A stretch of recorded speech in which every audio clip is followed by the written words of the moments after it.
Major League Baseball welcomes you to the following presentation of the Cleveland Guardians.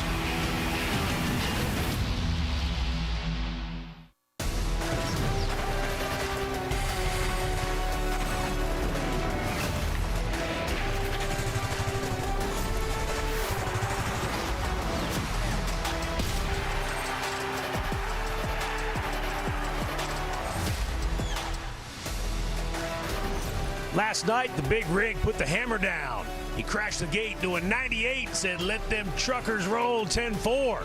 He got a little help from his defense. Brian Rocchio was superb, even spectacular. And one big swing of the bat sent Cleveland on their way to a win over Baltimore. Cade Smith nailed it down in the ninth. And now today, the Guardians, we didn't come here for no split. They can make it 3 out of 4 against the Birds. Guardians TV presented by Progressive. I feel like I'm a little too amped up for a Sunday morning. I don't think you are. You know, when you talk about the changeup, baseball, we were so obsessed with velo, 98 mile an hour, Gavin Williams, filthy, nasty slider. But that changeup is the most vexing, perhaps the toughest pitch to identify and hit for batters. Why is it so good? It's the change of pace. You just talked about the 98 that we see continuously in Major League Baseball. One of the best changeups on the team is none other than Joey Cantillo, and we're going to see a few of them today. You can see the split grip. The nice thing about Joey, he's got the ability to throw what is his best pitch to both sides of the plate. You just saw one into a righty. This is into a lefty. Right here, Vinny Pasquantino, not an easy guy to get to swing and miss. And then, of course, you go right down the middle, slow and low. But you can see the spin on this ball. It looks like a fastball the entire time, but that change of pace, bringing that thing back ever so slightly is what makes it nice. The Guardians starting pitchers in this series, 21 innings of work, 3 earned runs allowed. Joey Cantillo will look to follow suit here this afternoon in the series finale. Coming up next, Andre Knott talks to one of last night's heroes, Brian Rocchio, and tells us why Roque is having such early season success. Cleveland Guardians baseball is brought to you by Progressive Insurance. A grand slam for your budget. Visit Progressive.com. By your local Toyota dealers. Toyota, let's go places. And by Elkino. For a team of injury lawyers dedicated to every client every day, call 1-800-ELK-OHIO.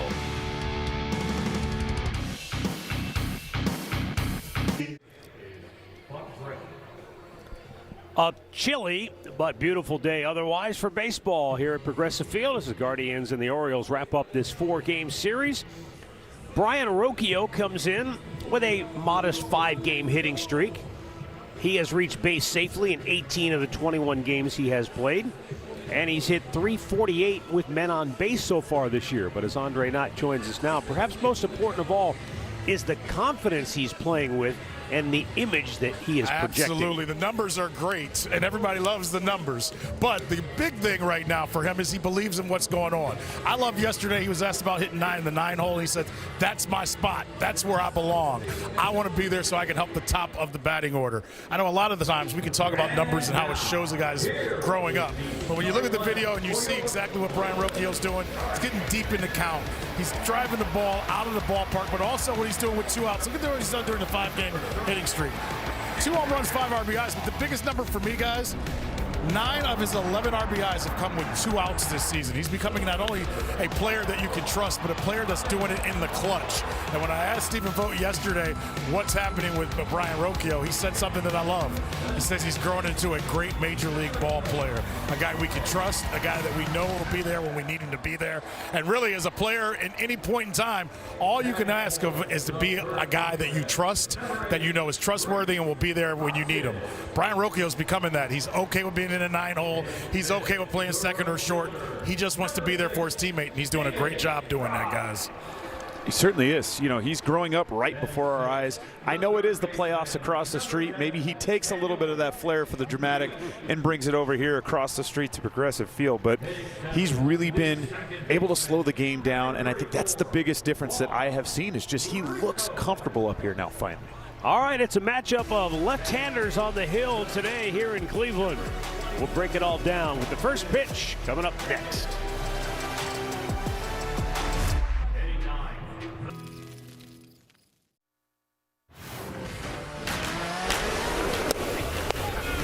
blinked and it was by him. Swing and a miss. He got him again. Ring him up. Make that to go. Diving stop by Rocchio. And a sensational play. He's out of room. It's out of here. Playoff Rocchio makes an appearance in April. Book it. Kane Smith strikes out the side in the ninth. Well, as the saying goes, momentum is only as good as your next day's starting pitcher, and for the Cleveland Guardians, it doesn't get much better than Joey Cantillo. It does not. They got 5 guys that you could say that about, but he has been arguably one of the best so far in this short season. You can see the numbers there, 1-0 with a 2.61 ERA.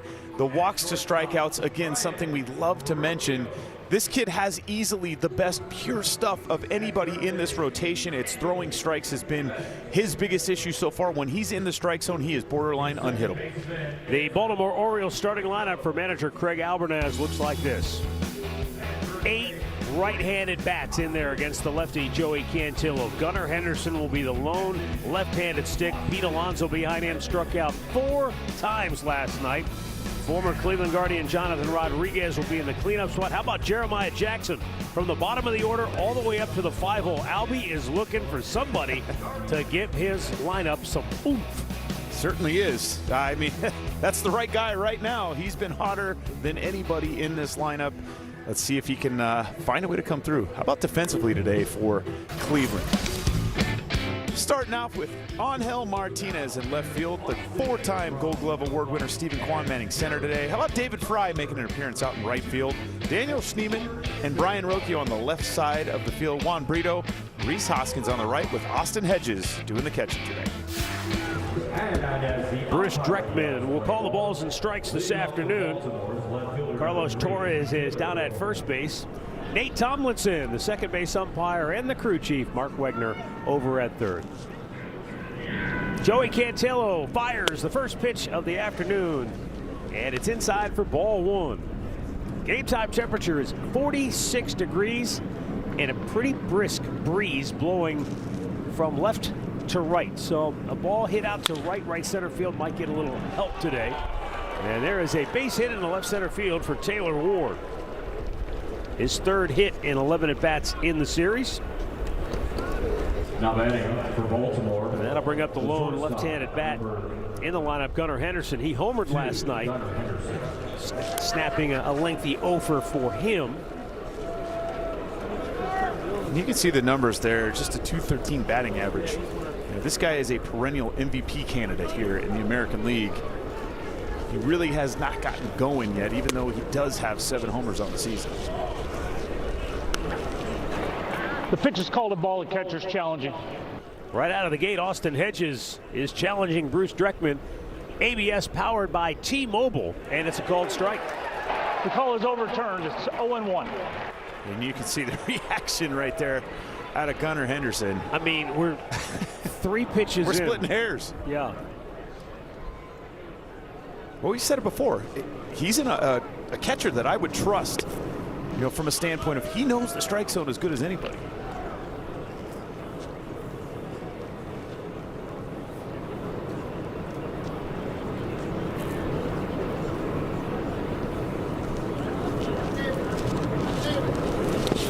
In the dirt, nice block by Hedgie.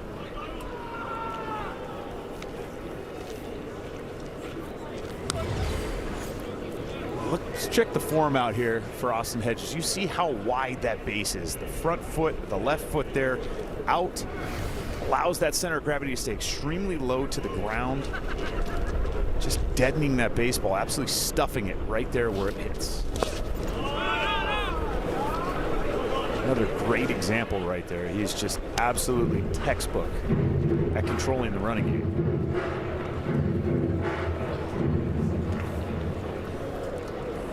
Pitcher has to have confidence to be able to bounce that breaking ball sometimes.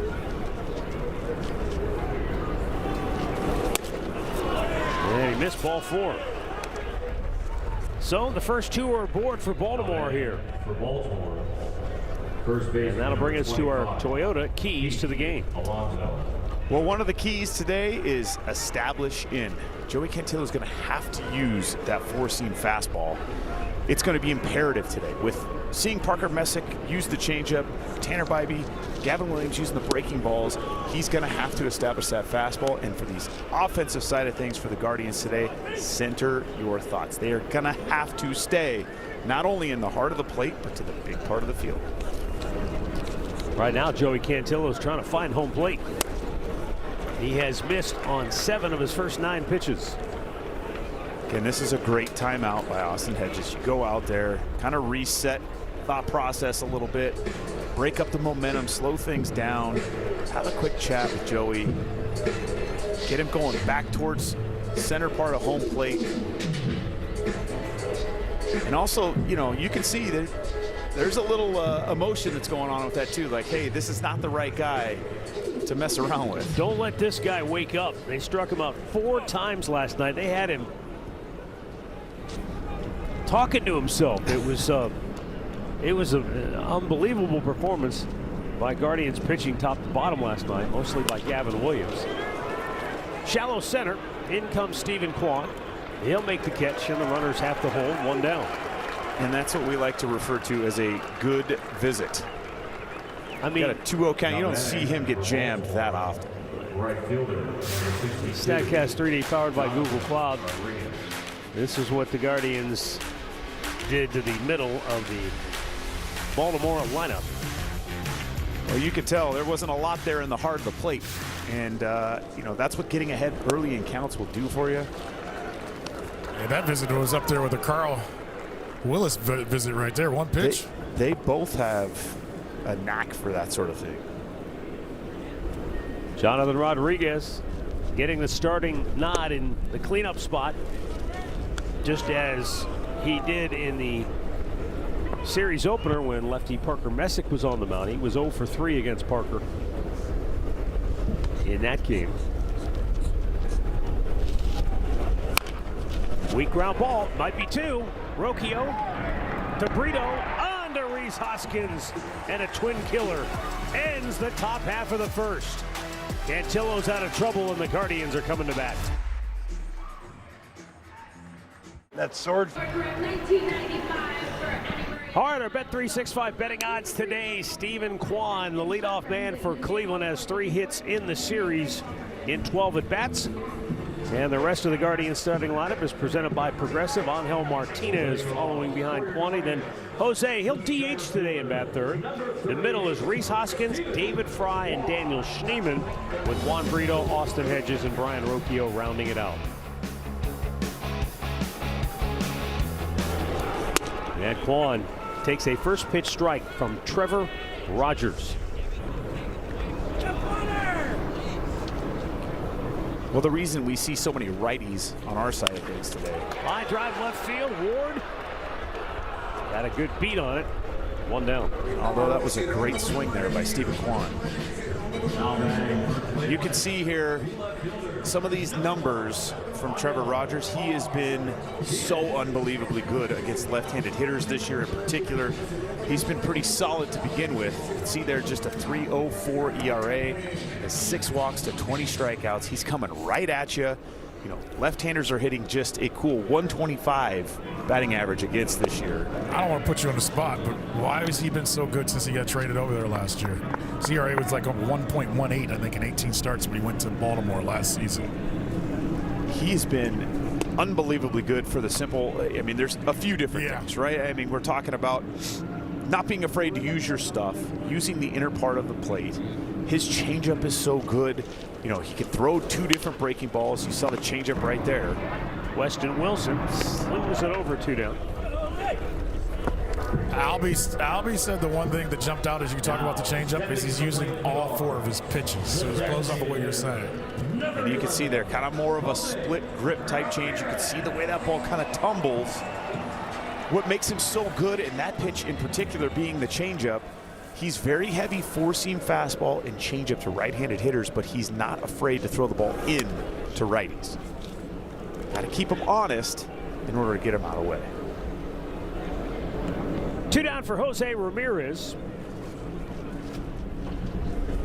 Baltimore has handled Jose with kid gloves. They have walked him 6 times already in the series. That's the ultimate amount of respect for a guy. And I think, too, it really goes to show you it's not so much anything against Jose in this particular regard. It's more of we're going to make somebody else in this lineup beat us. Jose will take a timeout. I mean, that shouldn't be news. No, at all. You did Correct. not unearth the strategy on how to beat Cleveland. I mean, every team, no doubt, you would think would say, all right, no matter what, just take a pass on number 11. Rogers strikes him out, though, and he's off to a good start as the Guardians go 1-2-3. No score after 1. Please follow the designated route. Okay. It's Sunday morning game show time. We're going to play a little game of who's who. Which pitcher is which? You look at the numbers, we'll let you know who's who in just a moment. Joey Cantillo facing Jeremiah Jackson. And Jackson takes a pitch down low. Jackson batted 9th in the last 2 games. He batted 6th in the series opener with the lefty Parker Messick on the hill, but his exploits have enabled him to move all the way up to the number 5 spot in the Orioles batting award. I have another reason why. He's the best Baltimore Oriole against left-handed pitching so far this year. It's only 13 plate appearances, but he's been the best. You know, the worst was a guy that he's hitting behind. Pete Alonso's been the worst versus lefties so far this year, and this is only the 3rd left-handed starter they've seen. Swing and a miss. Yes, they have not seen a ton of lefties. It took 17 games, I think, before they saw one. Yeah, to your point, Pete Alonso this year, before that at-bat, was hitting .071 against left-handed pitching. Do not expect that to continue throughout the season. Struck him out. First K for Joey Cantillo. 1 down here in the 2nd. All right, so who's who between these 2 Cleveland Guardians starting pitchers? Man. In their last 11 starts, pretty close. Ooh, but look at Joey this. Cantillo has actually been better than Parker Messick. Surprising to anyone up there? You guys surprised at all at this? I'm not. I'm not, but I am, because we know Parker's been just great these first 3-4 starts this season. But I think this talks about why Joey Cantillo was one of the hottest pitchers on this team last season in September when the team took off with that 6-man rotation. And I think it speaks to how good he's got the opportunity to be. Rhys Hoskins gives it a look. He's over, and it's beyond the netting into the seats. Well, a year ago, Chris, we thought you and Carl were the Joey Cantillo fan club, because both of you guys were telling us before he really got back to starting that he had some of the best stuff on the team. And that was when Carl kind of told him, hey, let's drop everything. Just throw the ball down the middle of the plate, split the plate. Your stuff's that good. Well, I don't want to say I called it, but I kind of called it. You called it. Just say it. You look at the stuff that comes out of this young man's hand, and nothing's straight. Everything's moving. His biggest issue is getting it in the strike zone. That's always been a massive issue. I think that might have hit him. Yeah, The Baltimore's certainly taking looked a like look it by the reaction. Bruce Dreckman didn't see it, but the Orioles are going to challenge that hit him on the foot. And I think Weston Wilson's saying, I know it hit me on the foot.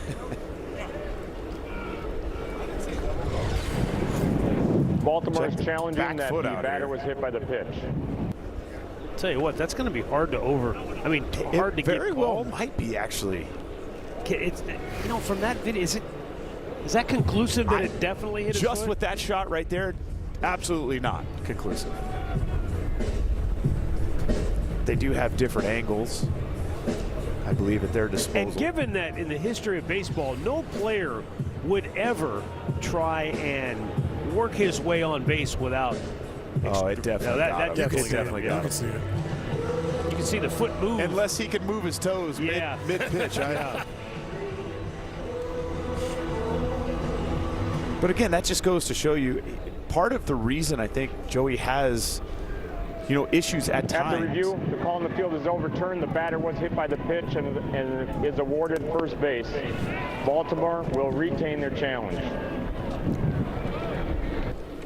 as he ultimately, it was decided that he was hit by pitch. Now batting for Baltimore. But on any given day, just depending on the weather, how the wind's blowing, that can affect a pitcher's stuff. And when you throw with as much movement as Joey does on an average day, you add in a little wind in there, it can be tough to, account for. Oh, he's running on the first pitch. Hedgie, quick release, but no chance to get him. As Weston Wilson gets his first stolen base.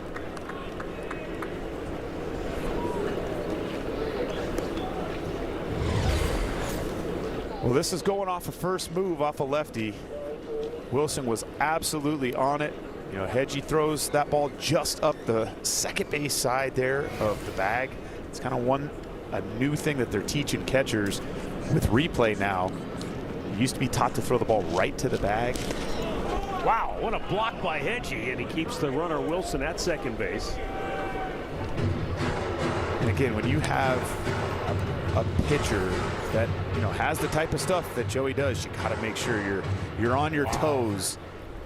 You can see him. It's not literally he was on his toes there. Yeah, you can see him get big. To do. The 1-1. Well, he is active today. He's putting on a clinic. Yes, he is.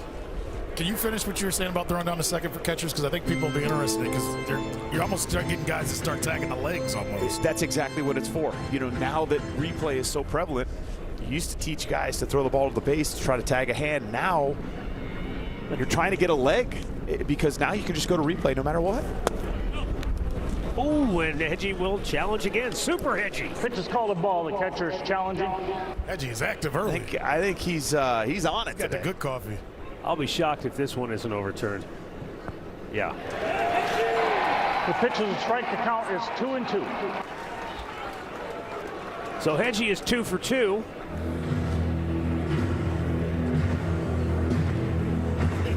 Super Hedgie. He has X-ray vision. Look at that. That's great. He has ABS vision.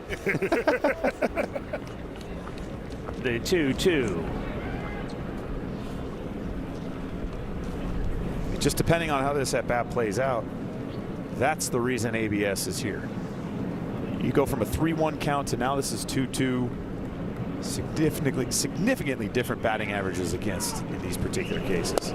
Swung on and missed. He strikes him out. There you go. And that ABS challenge by Austin Hedges may have indeed changed the complexion of this inning.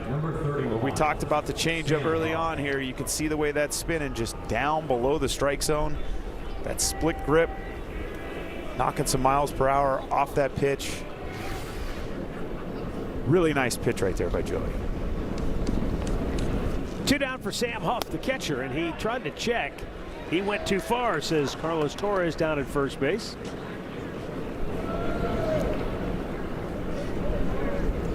Huff 1 for 5 since getting the call up. Oh, way out in front of that changeup.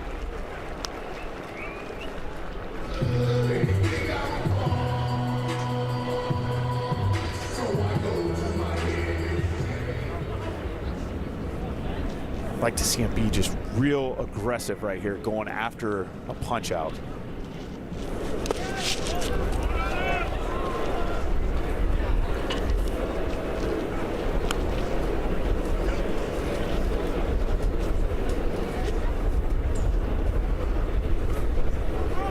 Still sitting here in an advantage count. You could be extremely aggressive with your pitch calling right here. Well, hopefully Joey Cantillo has Sam Huff right where he wants him, because last year Sam Huff hit .304 at Oracle Park in San Francisco. That's 66 points higher than the team's batting average was at home. But on the road, he hit .133. That is an incredible split variance. And you would think it'd be the exact opposite. Oracle Park, not the easiest ballpark to hit in. For a multitude of reasons, weather-wise, ballpark-wise. This wind fits it, though. Yeah. Down here, I'm telling you, it's a little bit more windy today than yesterday. That'll be important for the outfielders. No doubt. 2-2. Breaking ball, and it missed a little high and a full count. All right, it looks like he can't get some of his pitches over right now. How do you work a guy into it? The changeups look good so far, but everything else looks like he's still trying to find it, Chris. That's the fun part, right, of being a catcher, because now you're sitting there. Struck him out, and that'll end the inning. Tell him to throw that one. Good execution. I put him down, you throw him. That's right.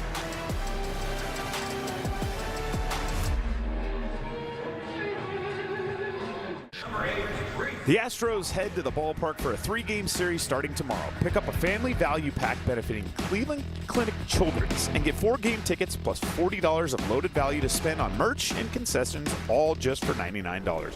Get your family value pack today at CLEGuardians.com. Rhys Hoskins leads off for Cleveland here, bottom of the second, no score. Rhys 1 for 5 in the series, has walked twice and scored a run.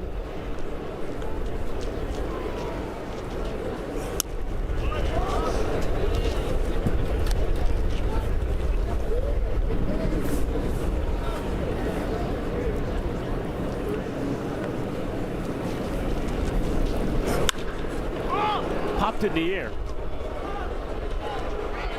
Jeremiah Jackson, the second baseman, pulls it down, one away. And a word for Bet365. Did you win? Let's just say the next round of omelets is on me, fellas. Bet $10, get $200 in bonus bets. Here is David Fry.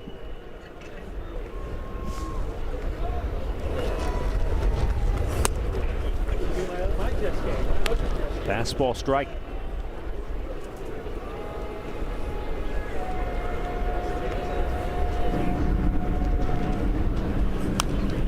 Oh, David had one to hit. It was a changeup. He was on it, but fouled back. 0-2 the count. Some of the hardest parts of not getting consistent at bats. You get a good pitch to hit, timing might just be ever so slightly off.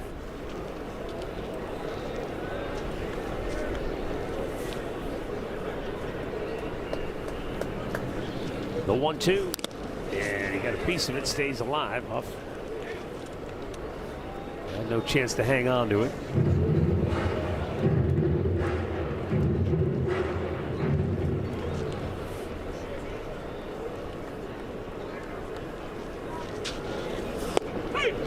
Struck him out looking, and David Fry will challenge. Pitch is called a strike. The hitter is challenging. We're in the third inning, and the Guardians have challenged Bruce Dreckman 3 times already. And this time they lose. Call is confirmed. Cleveland has 1 challenge remaining.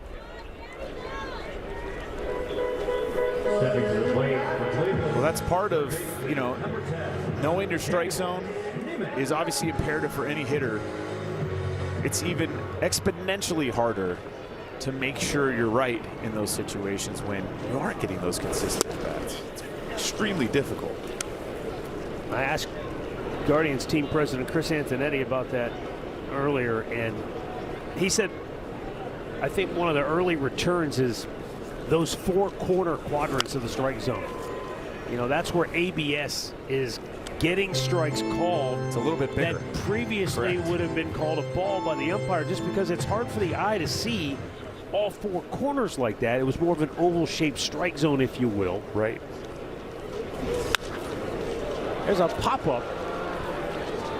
And the first baseman, Pete Alonso, racing down the line, makes the catch.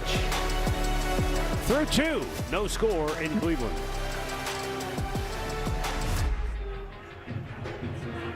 With no score as we move to the third inning. Blaze Alexander will lead it off for Baltimore. We told the story in the series opener about his father, Chuck Alexander, who pitched in the Cleveland minor league system back in the late 1980s. And Chuck said, the name Blaze It happened because he had a teammate, one of his baseball teammates, had a friend who was named Blaze. And he said, you know, if I ever have a son, I'm going to name him Blaze because that's just a really cool name. It is kind of cool. Now, the 1-1 pitch. He also had a teammate in the Cleveland minor league system named Pork Chop Poe.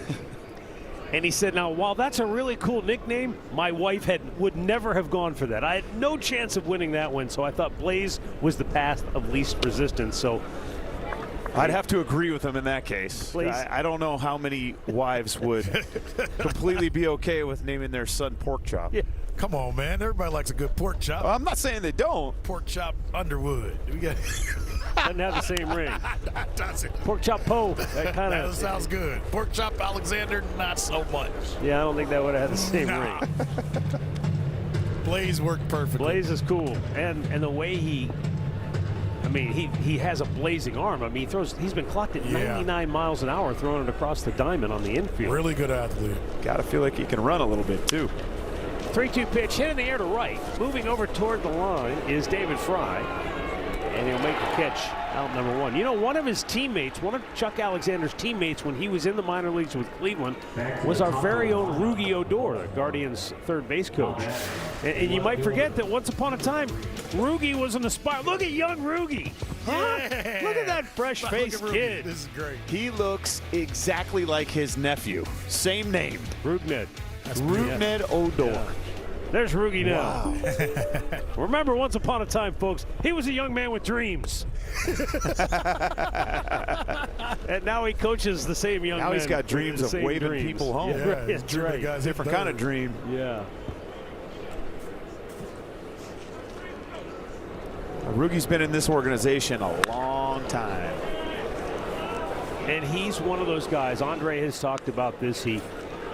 I think he talked about it last night with his relationship with Brian Rocchio at shortstop. He cares. I mean, he's one of those guys.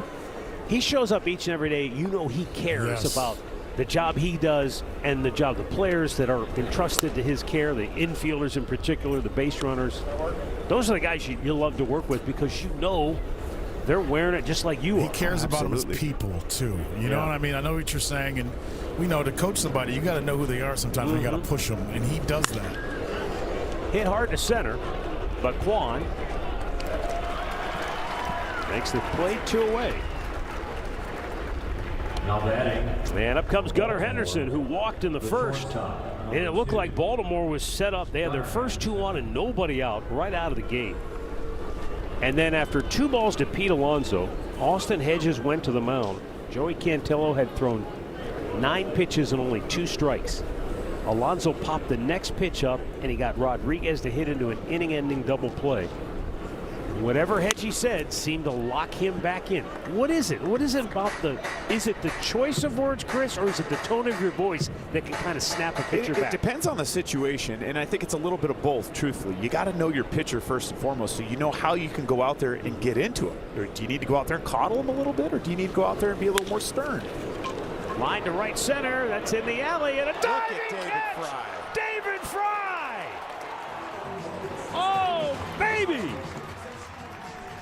That look says it all. He's looking at Quan saying, maybe I need one of them gold gloves.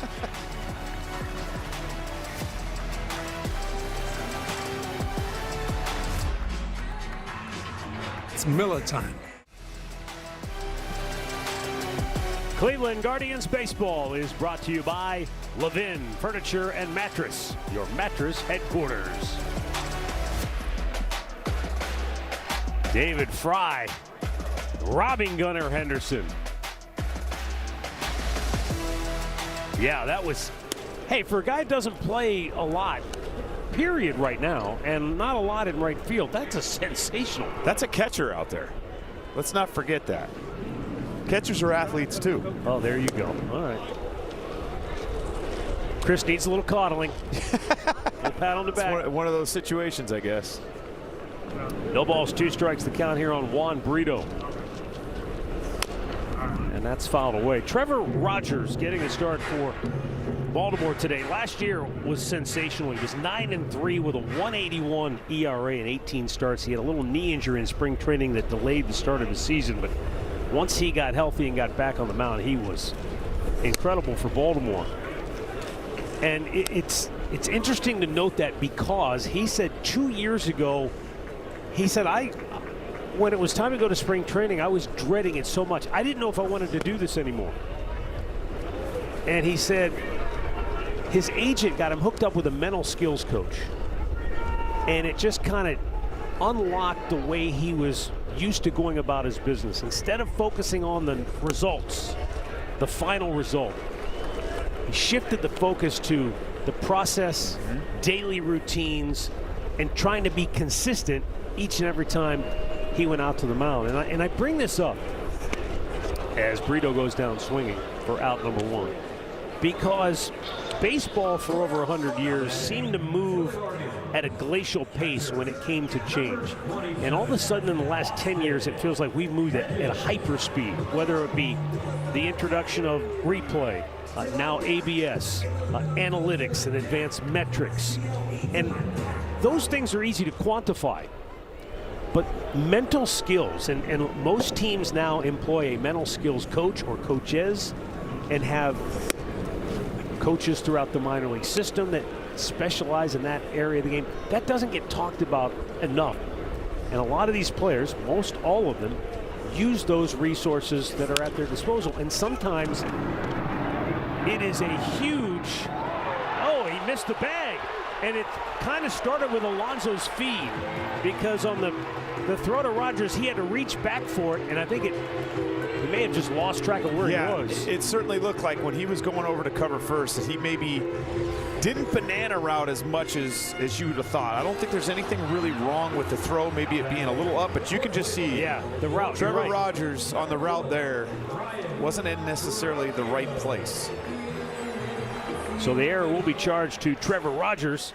Just didn't have the right route to the bag. The angle was off. And so 1-on-1 out now for Brian Rocchio. Brian Miles heads up the Cleveland Guardians mental skills department. And he said, look, when you're talking about what Trevor Rogers went through, it's a very complex situation. When you talk about basically rewiring the way somebody is programming, and to change that. When you're an athlete and you've been programmed your whole life to focus on the end result, the results are everything. Yep. And if I win, I feel great. If I lose, I feel like dirt. You know, if I go 4 for 4, yay me. If I go 0 for 4, you're standing in front of a mirror all night practicing your swing. And he said when you've been programmed like that your whole life, it's difficult to then change. But he said the key is getting the athlete to focus on the things that get you prepared. Your routines, your practices, your processes. Athletes, and you can attest to this, Chris, you don't want to leave anything to chance. So why would you leave your processes and your routines up to chance? So you want to practice those just as much as you practice your swing and everything else. For sure. And I think for so long, mental skills coordinators have really not been that prevalent in the game. Now, that's not the case with our organization. There's a line drive right center field. And that's going to send Hedgie off to the races. All the way to third base he goes as Brian Rocchio sparks a rally here in the third with his third hit in the series. This is a great job. Really nice short swing right here on a changeup. Look at him not try to do too much. Just keep the barrel behind the baseball. Use the entire field. Give Austin Hedges a lot of credit here. He made that decision real early on that he was going to test the arm and try to get himself to third base with one out. With Stephen Kwan coming up. Well, might see a little action at first here. Yeah, Stephen Kwan, he's first and foremost a leadoff man. But this dude has been money in the bank with runners in scoring position. He's gone 9 for 16 here in the early going this year.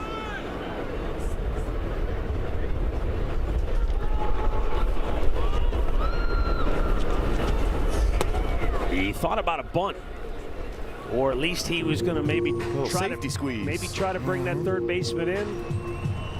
That was a little safety squeeze, and that's why you do put a safety squeeze on in that situation in case it is a ball. Talk down here is about the changeup and making him get it up. They're not picking it up very well. So you're saying they got to get it up. Yanked foul. And he's doing a good job with that pitch, that sinker, to making these guys not know if it's a sinker or a changeup. But I just heard Hosey tell a bunch of guys, get it up, get him up. And when you got a guy with a really good changeup, it's so important to try to see it up and in the heart of the plate.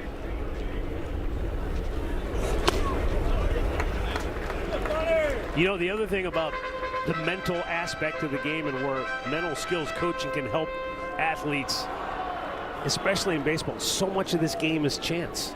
It's beyond your control. Once the ball leaves your hand as a pitcher, you're right. A million things can happen of which you have no control over. You're exactly right. They do say the game's 90% mental. Softly served to center, but Alexander was playing him shallow, tagging up his Hedgie. He's coming home. Alexander's throw way off line, and down to second base with found money is Brian Rocchio, and the Guardians take a 1-0 lead on the 8th run batted into the year for Stephen Kwan. Well, great job here by Stephen Kwan. You just heard Andre talk about getting that ball up. This ball looked like it was headed down towards the bottom of the strike zone here. Little breaking ball that got to the outer part of the plate. Stephen Kwan, again, knowing all he has to do is get this ball into the outfield. Really good chance to score the run there. Give Hedgie a little credit. He's motoring down the line. They thought he left early. Remember, Blaze Alexander has a great arm, but he's an infielder by trade, and I think that's why they were aggressive to go against him and put him out in center field. Different throw.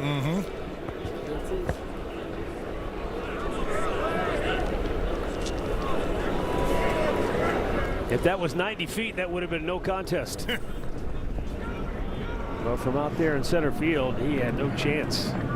Angel Martinez grounded to third, first time up, takes a pitch up high. I think the key to that whole thing was Blaze Alexander initially broke in, then had to break back.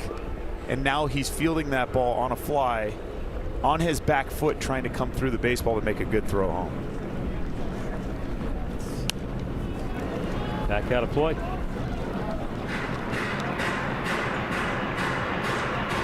So the Guardians take advantage of the error by Rogers when he just took the wrong angle toward first base.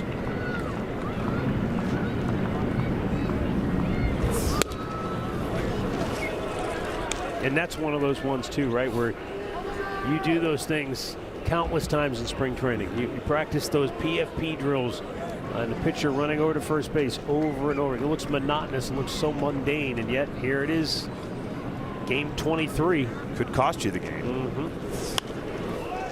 Fouled back. And too, a lot of times in spring training, the first couple of days are try to get your feet underneath you. You're not really giving it 100% effort. Try to make those as game-like as possible, because that was the situation right there. You know, believe me, I've watched enough of those drills where sometimes I wonder, are these guys really into it? It just seems like they're moving. The correct answer is no, but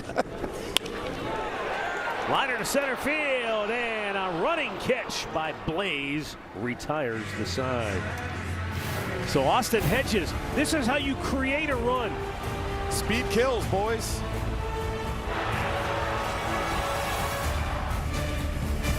Super Hedgie. So I hammer the 1-0 Guardians as we go now to the 4th. Pete Alonso getting after that first pitch and lines it foul. Alonso popped one up his first time at the plate, and that was a key early moment in this game. Certainly was. Came in a 2-0 count after a very nice mound visit by Austin Hedges. Good curveball. That one dropped in for a strike. It's 0-2.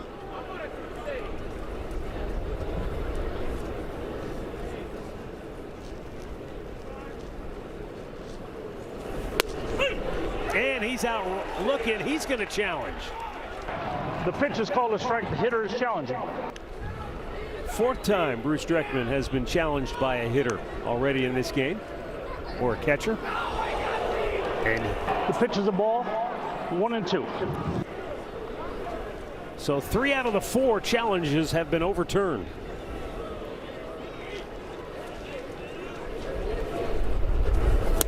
Swung, got it, missed. Cantillo took matters in his own hands. His 4th strikeout of the afternoon. Said he's going to do it himself. This is another really good changeup here, just up and out over the plate. Statcast 3D. His first 3 starts, and then his last time out.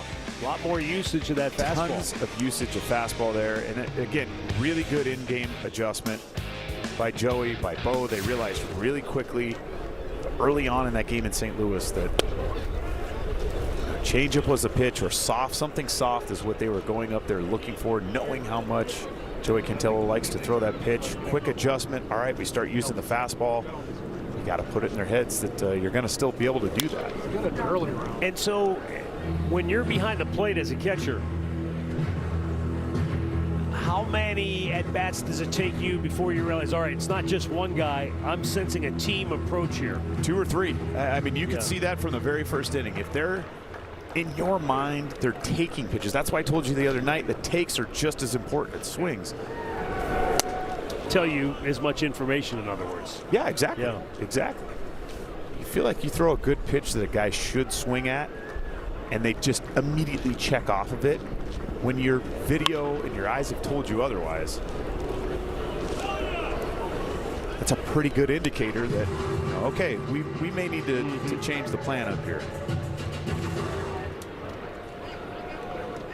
Something else that I'm curious about as Joey Cantillo gets ready to fire the 2-2. And he got him. Rodriguez chased after it. Back-to-back strikeouts for Cantillo. He has 5 now in the ballgame. He tried to hold up, but he couldn't do it. Number 82. Well, this one was a curveball this time. Really good depth. Again, look at how Austin Hedges just squares that baseball up. It hits the ball, or it hits him directly square in the middle of the chest, being able to control the ball. It's one of the best in the business. I'm sure there are some pitchers you've worked with who are really in tune and they're watching the hitter, and some who are just focused on you. Correct. You guide me through this. So I'm sure that's a complete individual thing. Yeah. You know, there's guys that you would think that would be very in tune that are quite the opposite. Just beyond a leaping Rocchio, and a base hit for Jeremiah Jackson to keep the inning alive here in the 4th. I'll tell you what, the way he's been swinging the bat this series, he'll take a single to left. Third baseman, number 32, Weston. I challenged him with a fastball, got it up in the strike zone. Again, give Jeremiah Jackson a little bit of credit, put a pretty good swing on a baseball.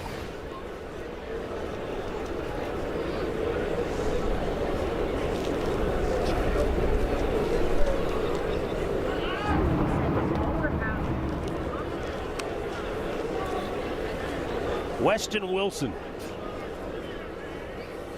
He played over 700 minor league games before he got his first call-up with the Phillies back in 23. That means he went to bat almost 2,800 times, close to 3,000 times at bat in the minor leagues before he ever got a chance to go to the big leagues. That is sticking with it. That is absolutely right. That takes a lot of mental fortitude. Because, and you can speak to this, right? The finances are not even close. So especially now. You're probably just barely scraping by, if that. You probably need to supplement in the off season. Yes. And so at some point, I'm sure a lot of guys just say, oh, the heck with this. I'm going to go get a real job.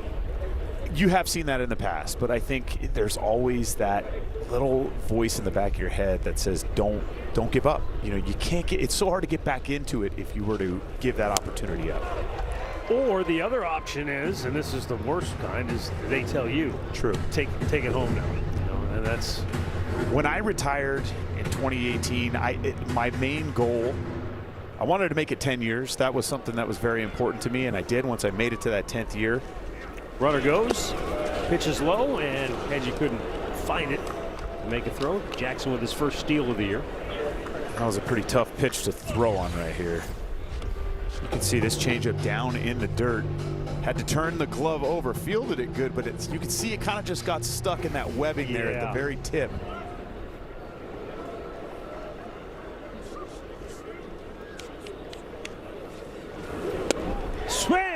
a miss. Wilson went fishing, and Joey Cantillo strikes out 3 more here in the 4th.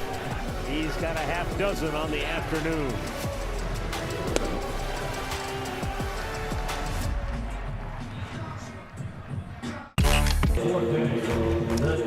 Enjoy unlimited ballpark classics at your next game with new bottomless bites. Upper Deck tickets include endless hot dogs, chips, popcorn, peanuts, and fountain sodas, while select lower level tickets include access to the full menu. Jose Ramirez blasts one to the bleachers, and it's 2-0 Guardians.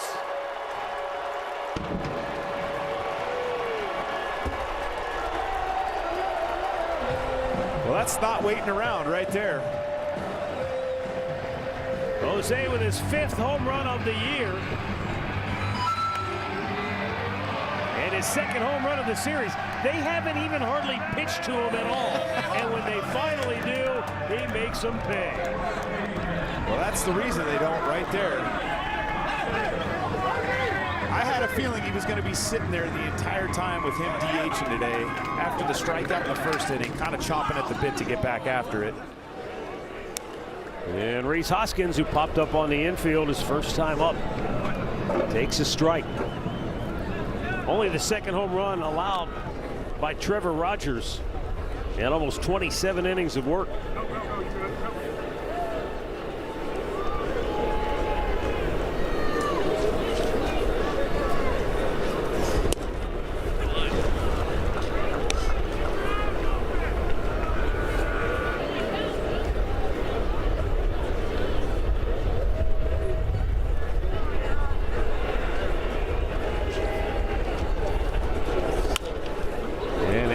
Foul going down the line. Jackson calls off Alonso and makes the catch just inside the chalk for out number 1. Well, here it is. Fastball, middle. You can't get it any more middle than that. Jose was licking his chops at that pitch. That's about as good of a pitch as you're going to get right there to hit out of the ballpark. Jose Ramirez did not miss it. You don't show up at Jose's on Sunday for dinner without bringing a covered dish, or he will say, "Get out of here." You better bring the helmet to give it to him, though. He's mad. He said, "You better give me that helmet when I get in here." They couldn't find it for a minute. David Fry, line drive, softly served into left field. He's aboard.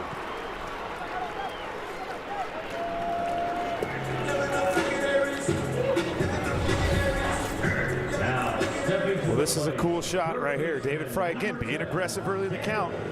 It's now the 2nd out of 3 batters this inning that have been extremely aggressive early. Wonder if that's something that maybe Jose's been talking about. Yes, get the ball up in the strike zone, but also be aggressive if you see it. Daniel Schneemann taking a fastball for a strike.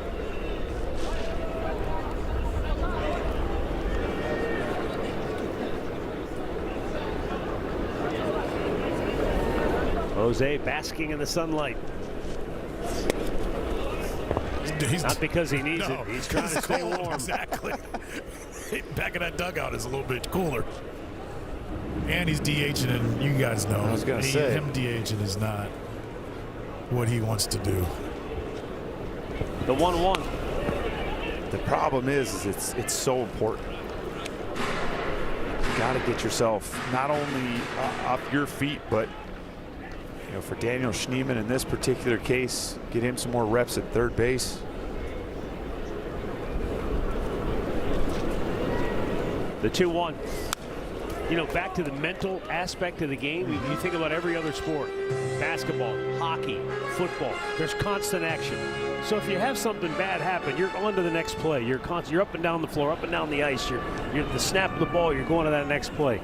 Baseball, there's a lot of standing around. There's a lot of sitting around. And for a guy like David Fry, as the 2-2 pitch to Schneemann, he's had a lot of sitting around. He has to dive back to the bank. Just did beat the tag of Alonso. And so it's a challenge to keep yourself mentally sharp, to keep yourself physically sharp, so that when your number's called, you're in the game, or you're going to get to start today, you're ready to go. Yeah, you're absolutely right.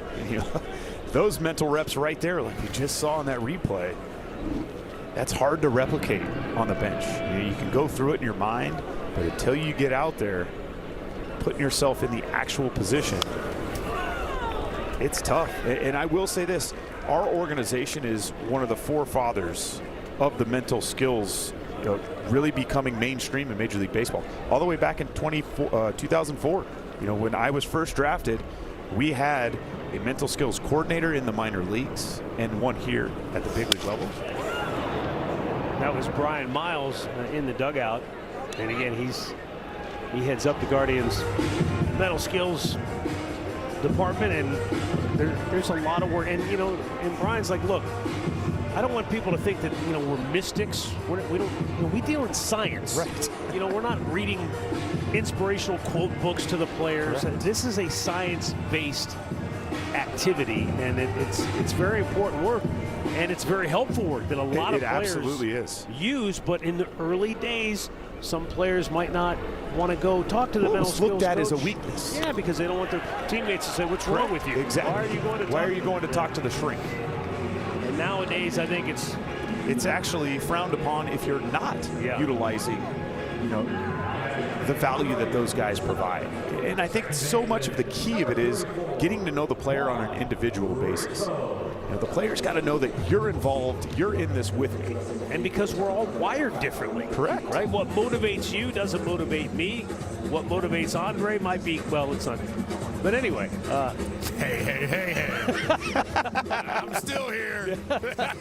No, but I think you're right, though. The other thing that I talked to Brian about, or what I thought was interesting, is like, you think back to, hey, when I grew up, Vince Lombardi was like sort of the prototypical football coach. Mm-hmm. And whatever he said went. Well, now you think about a guy like Stephen Vogt, there are not enough hours in the day for him to get to know each and every one of his players with all the millions of other things he has to do. He's being pulled in a lot of different directions. So Brian can help him with that. Like, this is what this guy's dealing with, and this is where this guy is at. So there's a lot of work that he can take off the manager's plate and yet help him and the coaches. No he can doubt. help the coaches deal with their interactions with the players. Which is also a big part of this, too. Mm-hmm. And that's not something that we talk a lot about because you think this is more of a one-on-one type aspect. We talked about this last week with Brian Rocchio, and Brian Rocchio said a lot of it that helped him after he went down to Columbus last year wasn't so much on the field, but it was talking to guys like Brian Miles about controlling his attitude, controlling his emotions. We talked about how, not moping on the field and things of that nature, and he said that without the mental coach, he doesn't think he'd be where he's at right now himself. Yeah. And some of that stuff, you don't even know you're doing it. Sure, like the moping part of things. It's a natural reaction. You don't realize that you're necessarily feeling sorry for yourself in the sense that everybody else can see it. Hey, let's be honest. We all get frustrated at different times. Of course. And on a baseball field, it's the last place you want to show that. The 1-1. And Brito drives one to deep center field. Alexander got turned around. It's over his head. It short hops the wall. Fry's going to score. Steven might catch him. 2 runs are in. It's a 2-run double for Juan Brito on a ball that was absolutely smoked to straightaway center field, and it's 4-0 Guardians. That's probably the best swing I've seen Juan Brito take. You can see David Fry has to sit there. Daniel Schneemann does the absolute right thing. Your job in that situation to get to second base. David Fry has to make sure that ball gets over his head. That is unbelievable base running on all aspects right here. And you can see anytime your chest turns to the infield as an outfielder, you're in a sticky situation. Ground ball to short. Gunnar Henderson looked Brito back. Throws out Hedges for out number 2. Check this out. Look at Daniel Schneemann. David Fry knows he's got 1 out. I got to get to a spot where if he catches this ball, I can sit and tag. Daniel Schneemann's job is to get as close to second base as possible, knowing that if that ball drops, I at least have to get myself to third base. You can see Schneemann never stopped running, realized instantly that ball was going over Blaze Alexander's head. Great job of base running all the way around.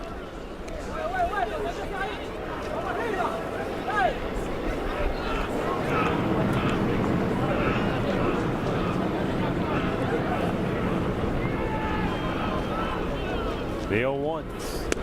Swing and a miss.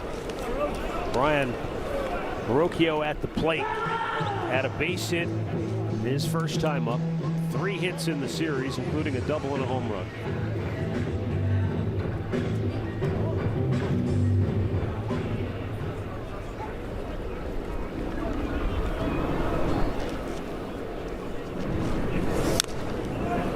You know, the other thing about that play on the double by Brito for Rudy Odor, it makes his life a little bit easier knowing that Daniel Schneemann runs the bases the same way every time. And he says, when I've got a consistent base runner, I don't have to guess. I don't have to worry about, is he running hard? Is he not running hard?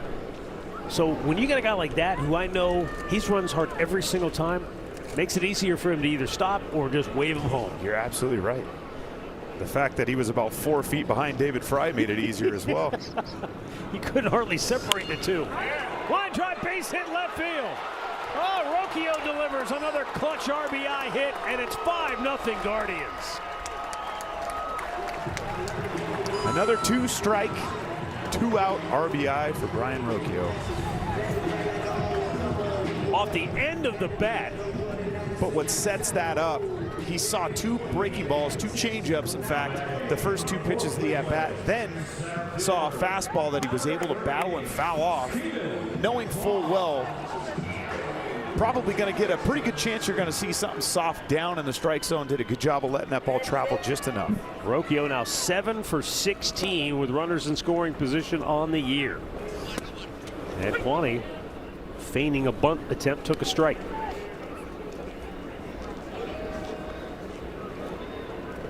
Well, they have made Trevor Rogers throw a lot of pitches now in these last 2 innings.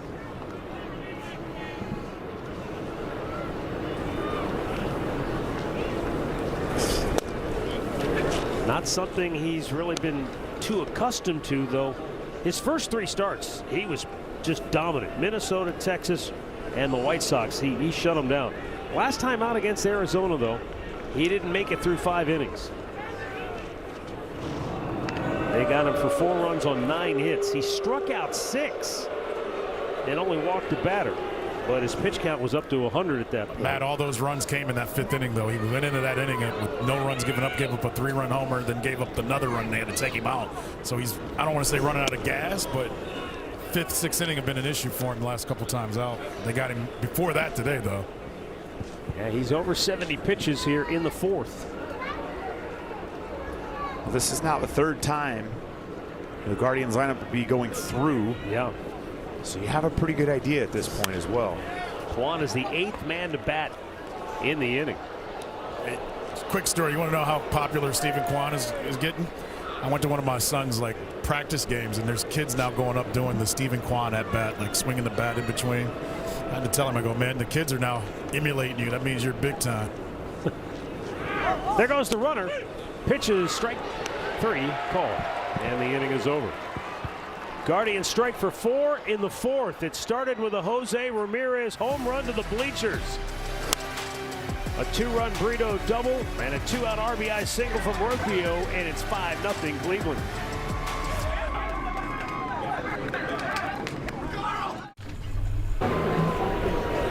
Guardians on top 5-0 as we go here to inning number 5, bottom 3rd of the order for Baltimore. Kobe Mayo leading it off, and he takes ball 1. Odds and evens today for Joey Cantillo. In the even-numbered innings, he has struck out 3 batters twice.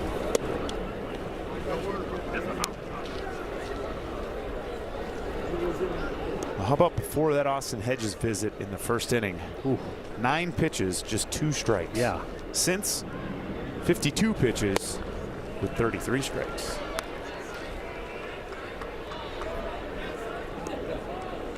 Yeah, it was not only was it a well-timed visit, but it appeared to be impactful.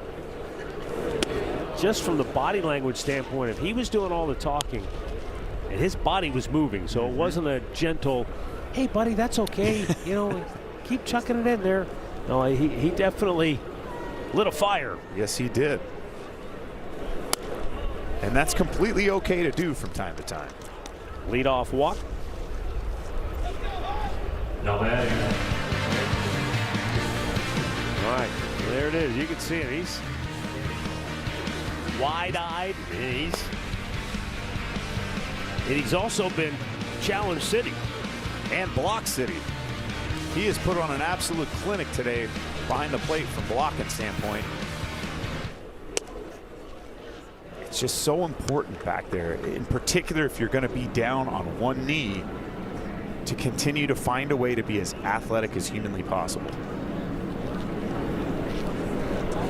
Baltimore catcher Sam Huff at the plate, taking 2 balls, no strikes.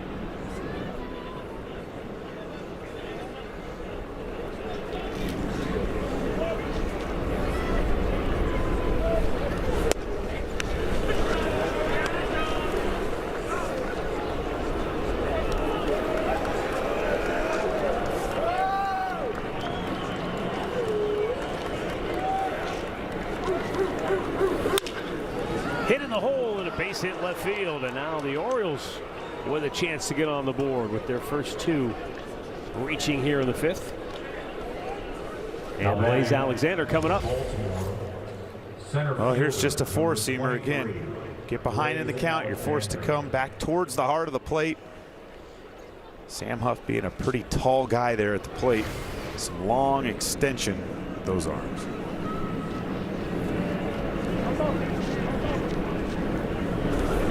And Blaze Alexander looks at ball 1.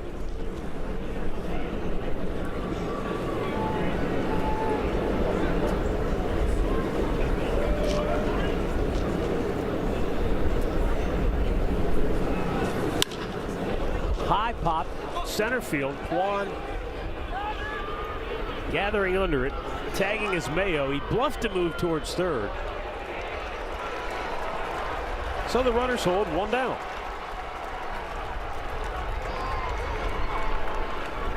Hyundai in the driver's seat. In the history of this great franchise, only Corey Kluber has made more consecutive starts of allowing 2 runs or less. And there's some pretty good names on that list right there, including Corey Kluber.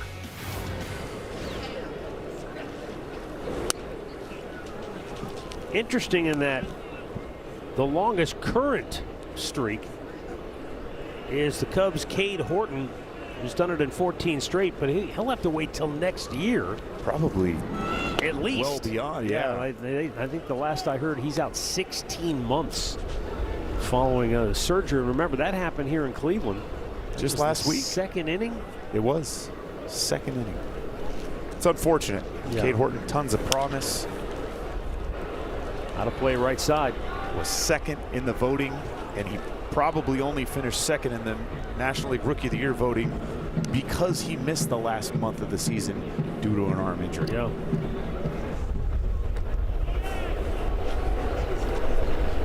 Two balls to the strike for Taylor Ward.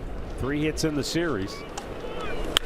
And he drills one to deep left field. Going, gone. And Baltimore's right back in and on a 3-run home run by Ward.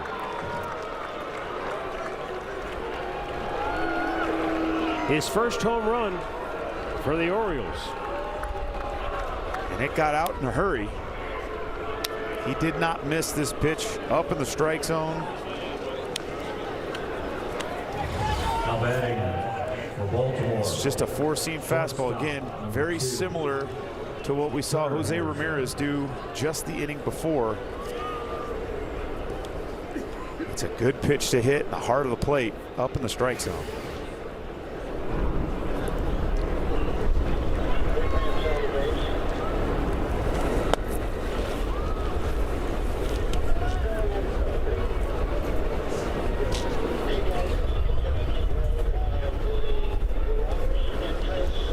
Well, I don't know whose idea it was to put that graphic up, but they jinxed him. I'll say. Who we throwing under the bus for that? Wasn't my call. Wasn't me. Truck's really quiet right now. That's true. It is. They're bulletproof down there. Down low. Well, one guy we know who didn't do it, because it's his birthday today, and he's sitting right over there in the press box. Happy birthday to Mike Bachman, one of our producers here for Guardians TV, does the pre and post and occasional games here. We wish you a happy, happy birthday. In the air, right field, Fry. BTO would never jinx a player. He's all about taking care of business. That is for darn sure. Wasn't it just his daughter's birthday, too? It was. Big week for the Bachmans. Kelsey was 3 days ago. Yeah. That's good family planning right there. Hey, no, to me, look at me. Look at me. 6'7", 6'7". That's Chris's entire family right there. Speaking of planning. Oh, he brought a ball. While you're talking about height, he's 6'7". Yeah, there you go. Pete Alonso 0 for 2 today. Struck out his last time up. 5 strikeouts now in the last 2 games. 1-1. Chris, help me understand, and I hate saying it because I don't want to, but how is a guy that hits so well, struggling so much against lefties, is a big power righty hitter like Pete Alonso? It's just, to me, it's early in the season. You know, and I think, too, you add in the fact that it's a new team, a new ballpark, right? He's getting used to a lot of new ballparks now that he's in the American League. Some new backdrops to see, some new pitchers to face, but more importantly, and I think this is probably the biggest one, you got to think, remember what he just signed for this offseason? You know, he wants to get off to a good start and prove himself.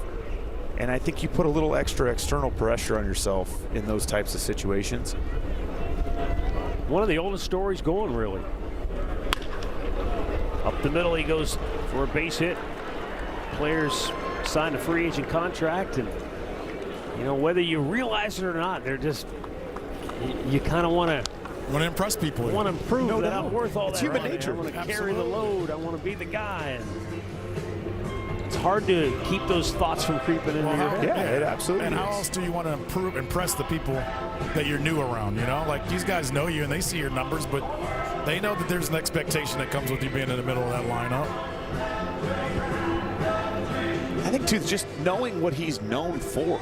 You know, he's the polar bear. He's known for 40-plus home run, 100 RBI seasons. And, you know, we may well look up at the end of September and see something very close to that. But we know he's got the capability of getting red hot when he is.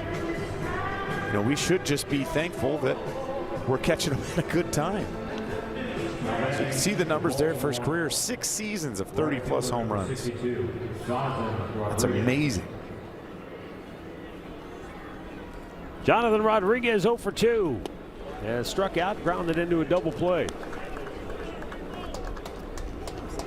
Well, Joey Cantillo now 0 for 5 this inning in first pitch strikes.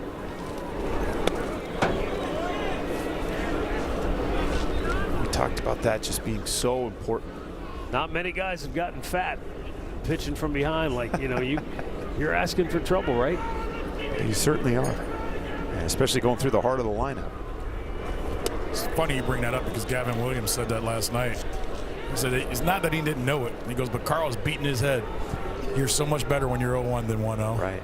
He's like, you're unhittable when you're 0-1. And he said he finally you said it during the game, and he even said it afterwards. I got to concentrate on pitch 1 better. You can't walk Jonathan Rodriguez on 4 pitches. That is a cardinal sin, and that's going to be the end of the line for Joey Cantillo. So we've got a timeout for a Cleveland Clinic call to the bullpen. The 8th man to bat in the inning will be Jeremiah Jackson. And the tying runs are on base for Baltimore.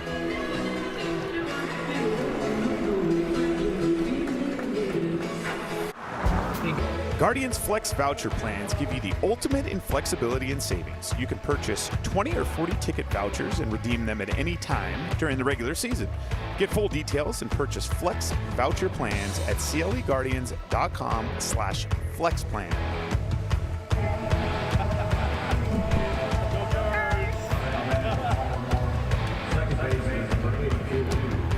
That is Chuck and Cheryl Seymour, friends of our great replay coordinator Steve Bardo. I think he got him tickets out there. Surprised they're not in the upper deck. I was just going to say something similar to that. He must know better people than you and I. He knows a lot better people than you. We're talking about. 2 on, 2 out. Matt Festa, Team Italy's own, gets a weak ground ball. Off the bat of Jeremiah Jackson. And, oh, no. Oh, no. Juan Brito, with an inning-ending play, commits his 3rd error of the season with a little flip to first that was wide of the mark, and now the bases are loaded. And this is a tough one. Tough play right there for Juan, but he had way more time, I think, than he initially thought to kind of make a clean throw. And you can see as soon as it left his hand, he didn't like it. Replacing Wilson is number 12, Dylan Beavers. We're going to get a pinch hitter now for Weston Wilson. Dylan Beavers, left-handed bat, will hit with the bases loaded, and now Baltimore has a chance to really do some damage with 2 outs. Ooh, up high, ball 1.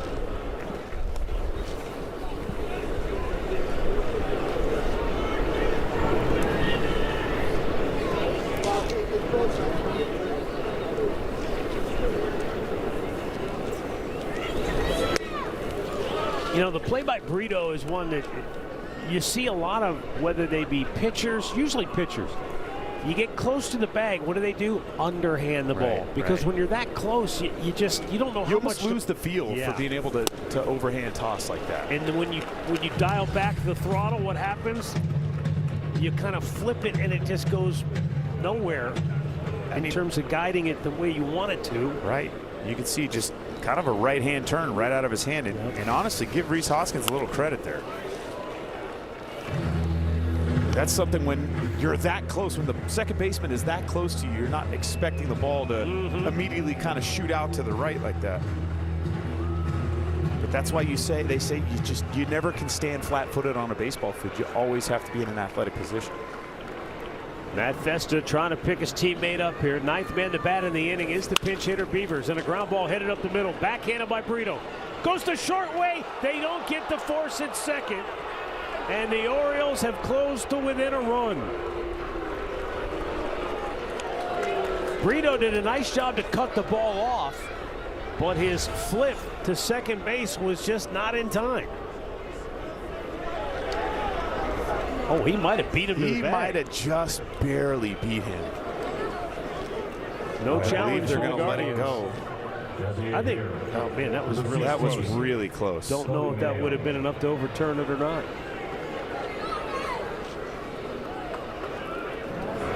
We'll give Matt Festa some credit here. He's been put in a sticky situation. Got behind Dylan Beavers 2-0. Made 2 nice pitches, ended up getting the ground ball again that he needed. Guardians defense just wasn't able to finish the play.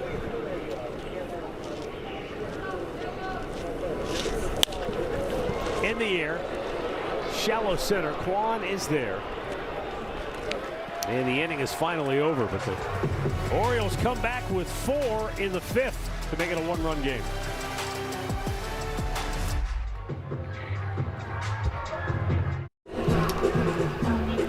Guardians TV presented by Progressive. Well, this game took a right-hand turn and veered off the road. It's now a 1-run ball game. Guardians were up 5-0 and seemingly in command the way Joey Cantillo was pitching. But he walked 2 in the 5th, gave up a 3-run homer. And a defensive miscue allowed the 4th run to come home for the Orioles. So now it's a 1-run game. Guardians are already into their bullpen. Trevor Rogers, who looked like he was hanging by a thread, is still in there now for Baltimore. They had him on the ropes in the 4th, but he got off by striking out Quan to end the inning. Angel pops it straight up. Sam Huff, 1 down. During the middle of the inning, there were some defensive changes. Now at third base is Blake Alexander, and center field is Dylan. Well, you got the right guy coming up right now to get the momentum back on the right side.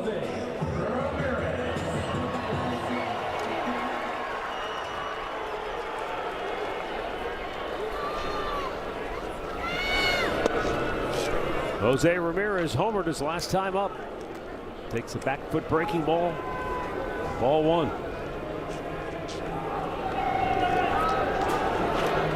Jose climbing up the ladder board. Homers in his home ballpark, even with Earl Averill. Stop us if you've ever heard him climbing up a ladder or leaderboard before. Yeah. Drill, deep left. If it's fair, it's gone. She is out of here.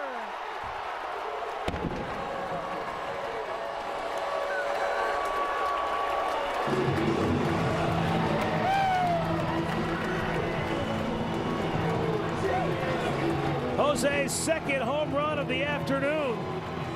And it's 6-4 Cleveland. Well, I don't want to say I said the right thing there finally, but I had a feeling that was the right guy in the right spot. Completely swing the momentum back to the right side of this baseball game. That's why you pay him the big bucks right there.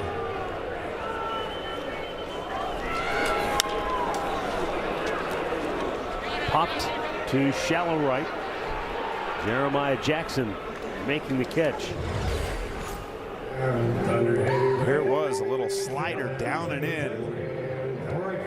Don't recommend going there to Jose Ramirez. Now his 28th career multi-homer game. Shocker, most in club history. And you can see he was fired up too. He knew it. He knew they needed that in a big way.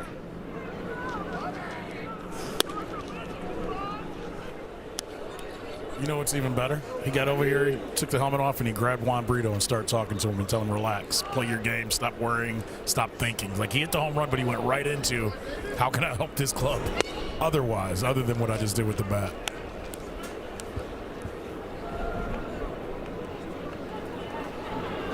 David Fry singled and scored his last time up.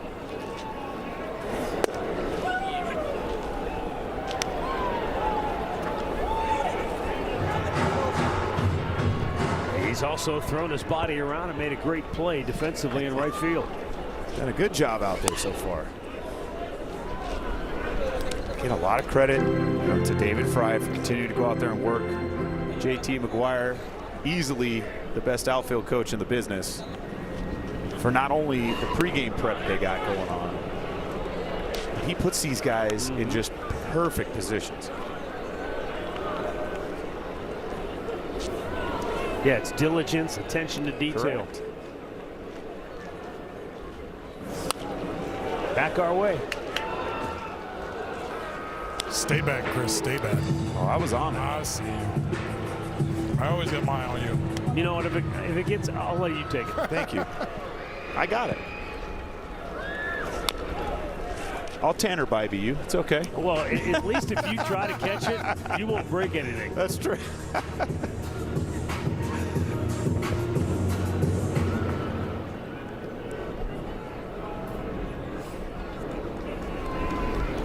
The 3-2.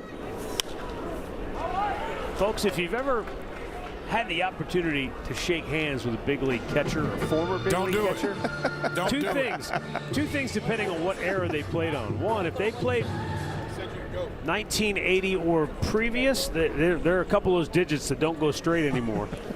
And number two, it's like shaking hands with a bear. You'd be lucky if you get your hand back. Strong hands. I mean, that comes with the territory. You have right? to have strong hands, absolutely. The 3-2, and David Fry works the count. Good at bat. 4-1. That's only the second walk issued by Rogers this afternoon. 10-pitch at bat there for David Fry. Just a really good at bat. Those are the types of at bats that, as a guy that doesn't get a ton of at bats in a game, can really lock you back in. Another visit by Drew French, the pitching coach. And we'll get a word from Wayside Furniture. Refresh your outdoor space with stylish savings at below market pricing. Shop Wayside Furniture in Akron, keeping it local since 1937. Right-hander up in the Baltimore bullpen. 6-4 Cleveland leads it. Boy, that's Rico Garcia. He hasn't given up anything this year. Nada. Not a hit, not a thing. Not even a stinking hit has he allowed. Today sounds like a pretty good day to change that. Right now, Daniel Schneemann will get an opportunity with 2 down. Walked his last time up.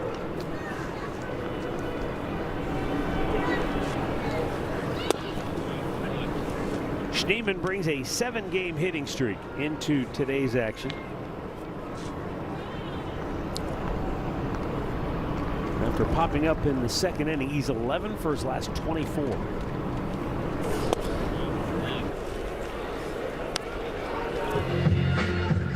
Two doubles, 2 homers, 9 runs batted in, including his second career grand slam during this streak.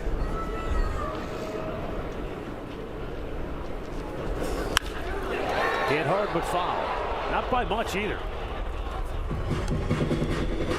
But he knew right away it wasn't going to stay straight. It certainly was a little bit closer than you initially thought off the bat. Usually, Chris, when a guy doesn't move from home plate, you figure it's way foul. That was only foul by a couple of feet, but sometimes you just know. Waved at it, strikes out, inning over. Jose Ramirez with his second home run of the day off Trevor Rogers. As Cleveland in front 6-4 through 5.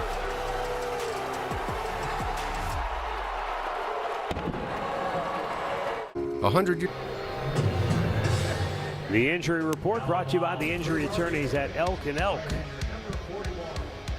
Phillies closer, former Twins and back end bullpen guy Joan Duran, 15-day IL. Phillies, look at that, upside down, minus 36 in run differential. Take a picture of that now, because I guarantee you it won't look like that at the end of the year. So to give that some perspective, folks, the Phillies are minus 36 in run differential. The Chicago White Sox are minus 34. And that's a team that people expect to be minus. Yeah, I'm talking about a franchise record in terms of losses a year, And then look at this.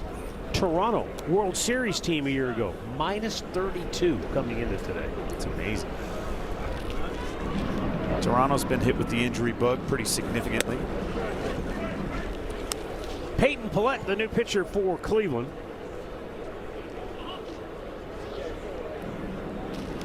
It's a good opportunity for the young man. Boy, he hasn't pitched in forever, man. It's been over a week. It's been over a week. He talk about a guy chomping at the bit. Exactly. It's going to be so important for him in particular. Just, yes, situation of the game, but you have to come in and throw strikes.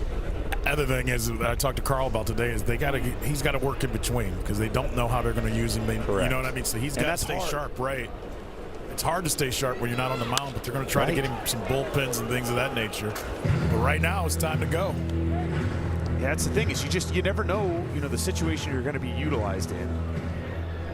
I mean, he's up with a 2-run lead right now in the 6th inning. Well, and and we talked to Voter about this, where he tells all these bullpen guys, struck him out. I will use you anywhere That's true. at any time. So he's finding that out. Peyton Pallette, the Rule 5 pick. Now batting for Baltimore. That's a perfect pitch right there with 2 strikes. To the big man, Sam Huff. If you're going to miss, you're going to miss up above the strike zone. You're going to let it rip that top rail. Pallette was picked, ironically, out of the White Sox organization in that Rule 5 draft. Just talked about the White Sox. And I mean, the arm plays. There's no denying the stuff. That is for sure. Now, this young man had a pretty darn good spring training. Found out he made the team. Can spin the baseball. It's easy. It's easy cheese. That's exactly what it is. The ball jumps out of his hands. Got great life to it. Late life at that. You could just tell the reaction to some of the swings by these hitters. They're not seeing that thing as clear as they think they should be.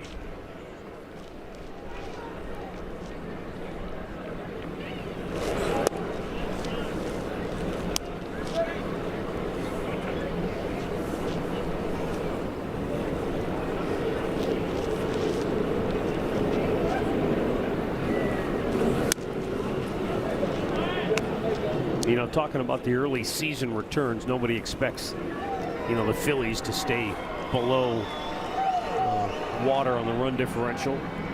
Nor do you expect Toronto to be in last place all season long in the AL East. David Fry, 2 down. But Chris, let me ask you, I mean, we always say you have to wait at least 40 or so games before you can really start to evaluate yourself, your team, that kind of thing. But what about inside that clubhouse if you get off to a slow start? Now, so far this year, everybody's kind of packed closely together. Nobody's lost 18 out of their first 20 or anything of that nature. But, you know, the Mets, you know, when you've lost 10 in a row, what's the feeling like inside a clubhouse, even early in the season? In the Mets clubhouse, it's doom and gloom already. I mean, they've had issues in the past. You know, you would hope that the Mets missed out on the playoffs last year because of a late season slide that got a lot of their coaching staff let go. Yeah. And some players, let's be honest. And some players, well. Exactly. That's a great point. You just hope that has kind of run its course and that this new group. Line to left, racing in on Hill. Oh, yes, he did. What a great play by Angel Martinez. He had no other choice but to close on that ball. He throws his glove out in front of it, snares it, and hangs on.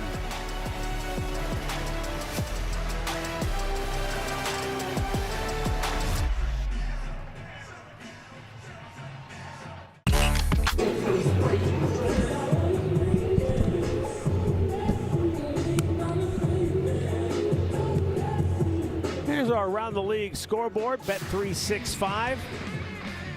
You know, Trevor Rogers, who started the game today for Baltimore, he went to the Marlins, or came from the Marlins, and Baltimore traded back to the Marlins Kyle Stowers, who made his season debut today from Miami. He had 25 homers a year ago, had a hamstring injury that kept him out of the off the field up until today. Made his debut. He's got 1 hit so far. The Marlins are up 3-1. That's one of those trades that has worked out really well for both teams. Baltimore really got a starter who could be their front of the line guy. Right.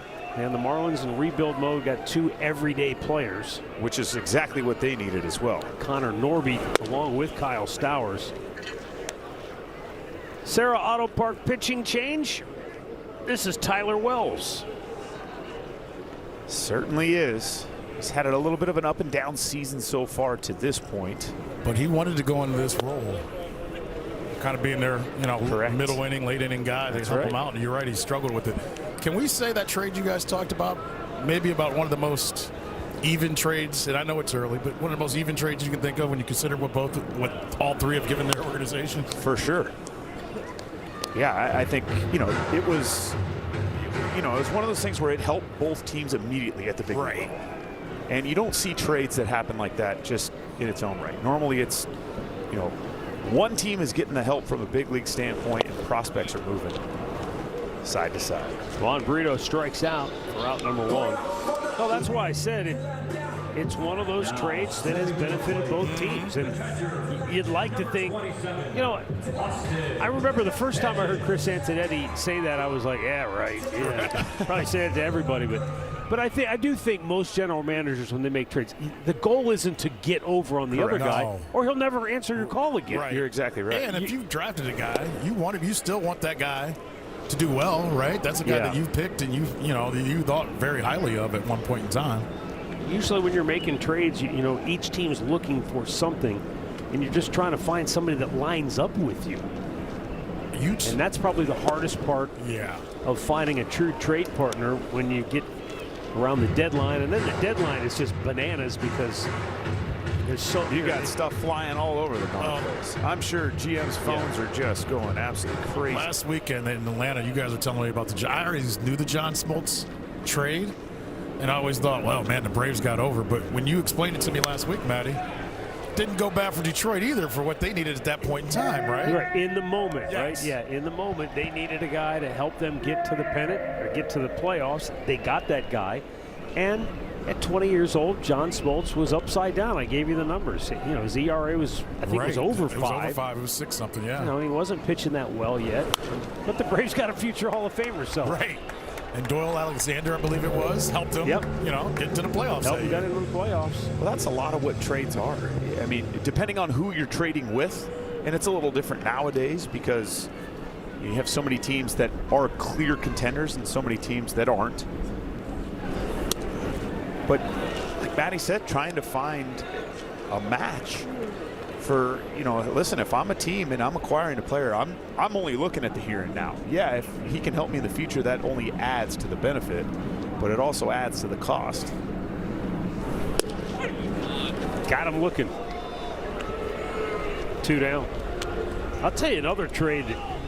It's one that is largely overlooked, not because it was a fleece or anything of that nature, but back in 1990, the Pirates were trying to make a push for the NL East crown, and they needed another pitcher.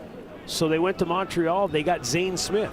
Without Zane Smith, they maybe don't get there, right? They got to 3 straight National League Championship Series with Zane Smith, but they gave up maybe a once-in-a-generation player in Moises Alou. Ouch. That might have been the last time they made the playoffs, too. Yeah.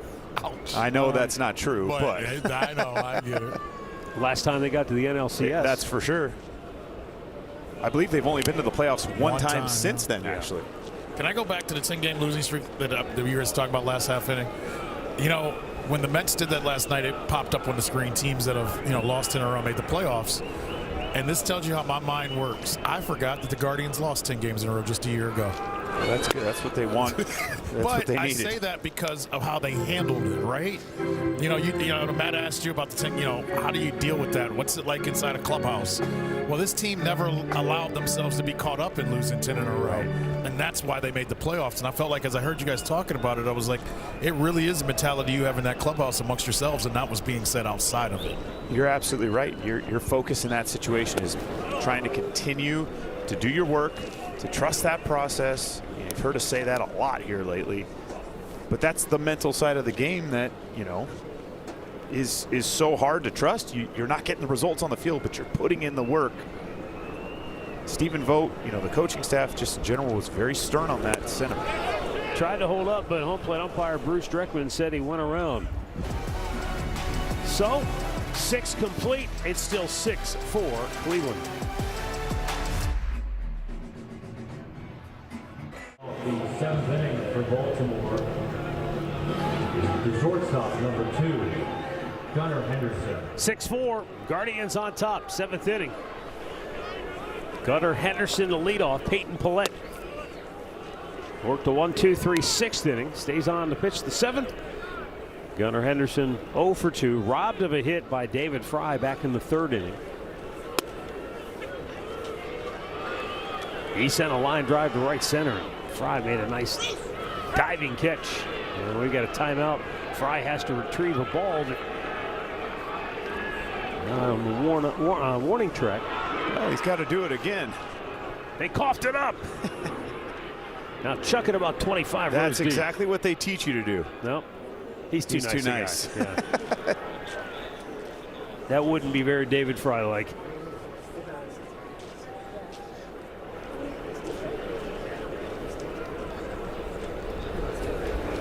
I can't see you doing that either. I wouldn't have. Andre now. First of all, he'd show it to you. Hey, you want a ball? Right. You want a ball? And then he'd take it and chuck it 50 rows Learn back. everything out of the stadium. Go get it, kids. I'll learn from Arch. A roller to second base. Oh, man.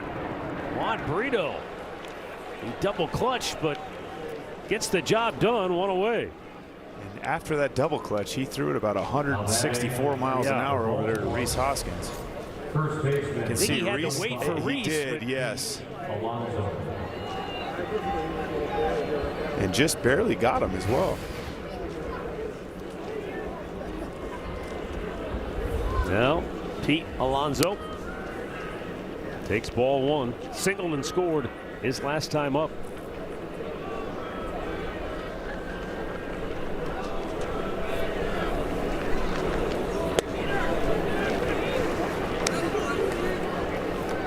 Left-hander Eric Sabrowski up in the bullpen. Leody Taveras has moved to the on-deck circle. Alonso fouls it off.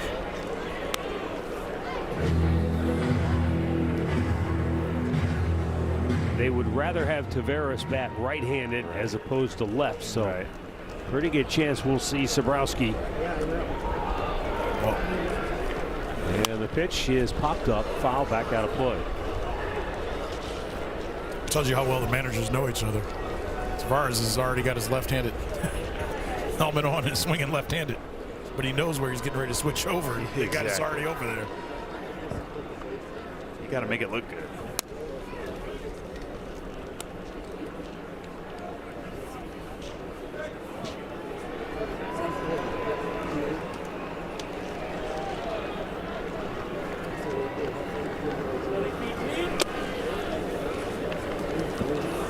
And now it's a full count. This is an interesting situation from a pitch call standpoint. It's obvious fastball count here. One hop smash right at Schneemann. He stays with it and throws him out. 2 down. Great job, though, of executing that breaking ball. That was well done. And this ball was hit on the screws. You can see, though, the key there, Daniel Schneemann staying low to the ground, allowing that ball to come up, working from low to high. That's the key. So they're going to stay with Peyton Pallette to face Taveras. And he will bat left-handed. I believe if Alonso would have gotten on there. Yeah.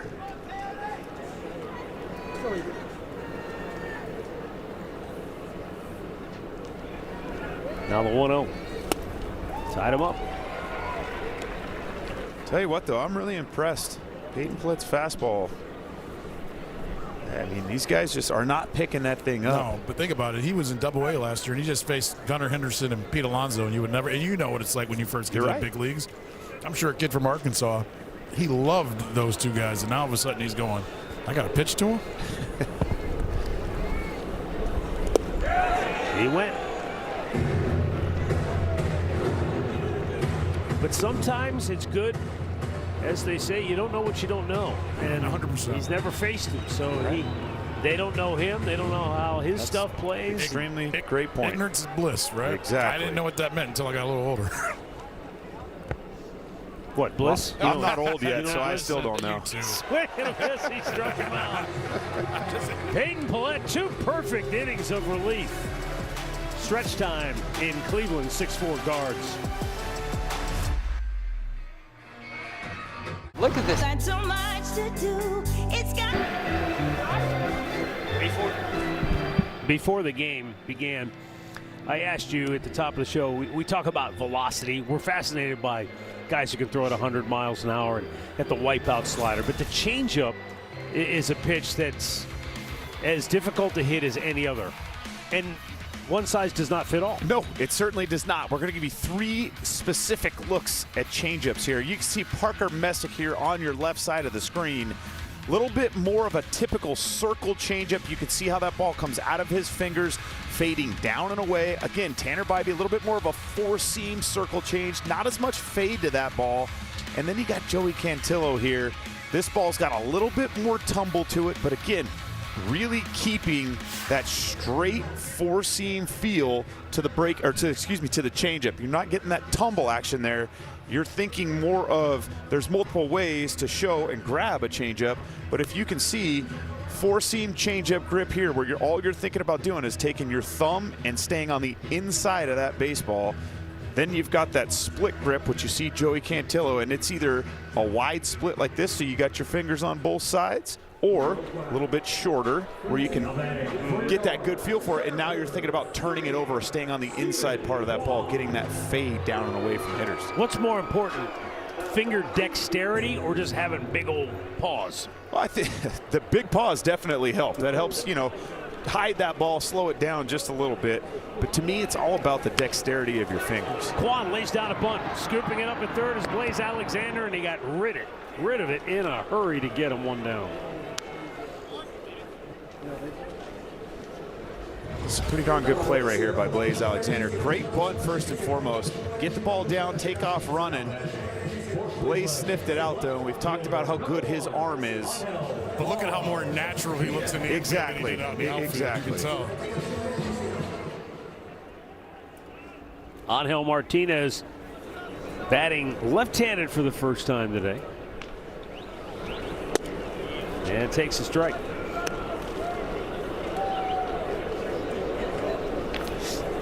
Leody Taveras is now in center field, and Dylan Beavers has moved over to right.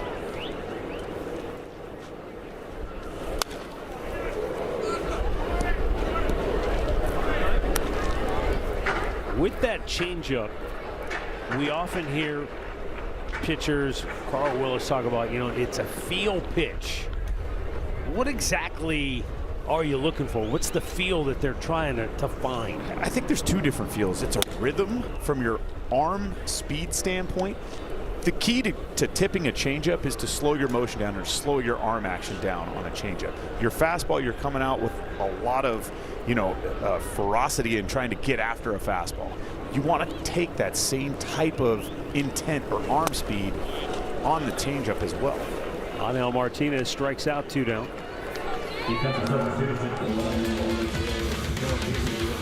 Well, Jose Ramirez up to his old tricks today. They didn't want to pitch to him much in this series, but he has given Cleveland 3 home runs against Baltimore in this 4-game series. Well, he's certainly, you can understand why they haven't really wanted to pitch to him when he's throwing up numbers like that.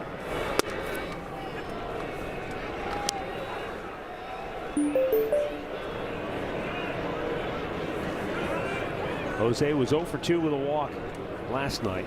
They walked him 4 times on Friday night after he hit a 2-run homer in the series opener on Thursday night. And here today, after striking out in the first, he struck a blow to the left field bleachers in the 4th inning, and then in the 5th, up onto the home run porch. He strikes out, and the Guards go quickly. We move to the 8th, 6-4 Cleveland.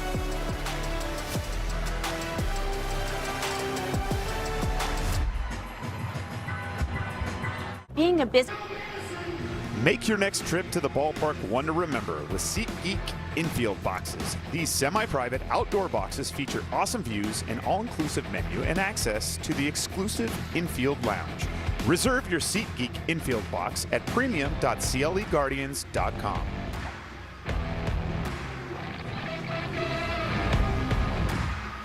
$17,408. The attendance on this Sunday afternoon, chilly. 46 degrees at game time. But I mean, it's been really mild and nice the last few days, so that 46, you woke up today, it felt like 26. Very, very cold, and it's going to be chilly again tomorrow. It will be. Before the temperatures warm up for the final 2 games of that series against Houston. Here in the 8th inning, Eric Sabrowski on the pitch. Jeremiah Jackson 1 for 3 on the day for Baltimore.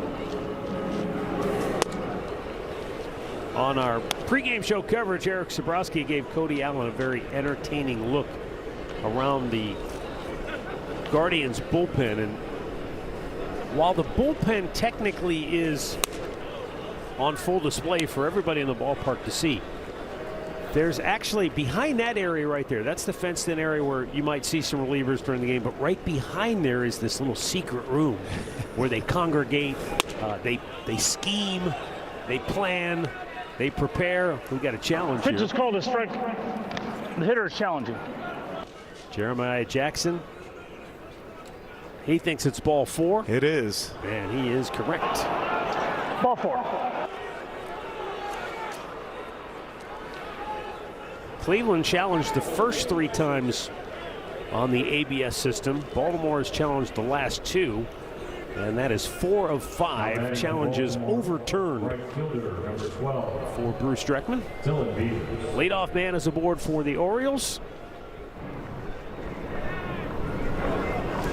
And not what Eric Sabrowski wanted to do, trying to protect a 2-run lead. Walk the leadoff man. A strike to Dylan Beavers. Well, that's a great pitch right there to get yourself back on it. Maybe seeing a lefty in the batter's box too, something you're used to seeing a lot of. What I liked that Eric Sabrowski told Cody, the first 3 innings of the game, the relievers are all congregated together and they're watching the game when we pitch, and then when we come to bat, they kind of turn their attention to trivia questions. Correct. And just entertaining themselves, and they lock back in when we're pitching. But after the 3rd inning, he said it gets very quiet. Everybody kind of, you never know. They go into their own little mental space. They start doing their routines to get ready. Yep. You start looking at the batting order. All right, if I come in, who will I likely be facing? I like that, though. It gets quiet, and everybody starts to shift their attention towards, all right, what happens if that phone rings and they call my number? Who am I going to be facing? Being in the bullpen is like being in another world out there. These guys are on an island. Swing and a miss. He struck him out. Foul tipped it. I thought Hedgie hung on to it. Did not. These are tough, too. I mean, this just catch you on the thumb here. Oh, he looked like it a little deeper in the stick. pocket. And you can see he's a little upset at himself. Yeah, they're supposed to stay in there when you squeeze that glove. Oh, he came right back and struck him out anyway. Nice pitch in there by Sabrowski. Yeah, this was a really good curveball. Number 16. You can see it coming right off that fastball. Nothing too crazy about it, just a change of pace. Dylan Beaver's not able to keep that barrel behind it. A little out in front. Kobe Mayo 0 for 2. He walked and scored in the 5th. And Sabrowski with a strike. You know, especially the modern ballparks all have pretty defined bullpen areas. But I think of Oakland, the old Coliseum. Oh boy. There was a little tin roof, if that, about 4 feet wide. Yeah. That was your bullpen. You had to duck to get underneath it.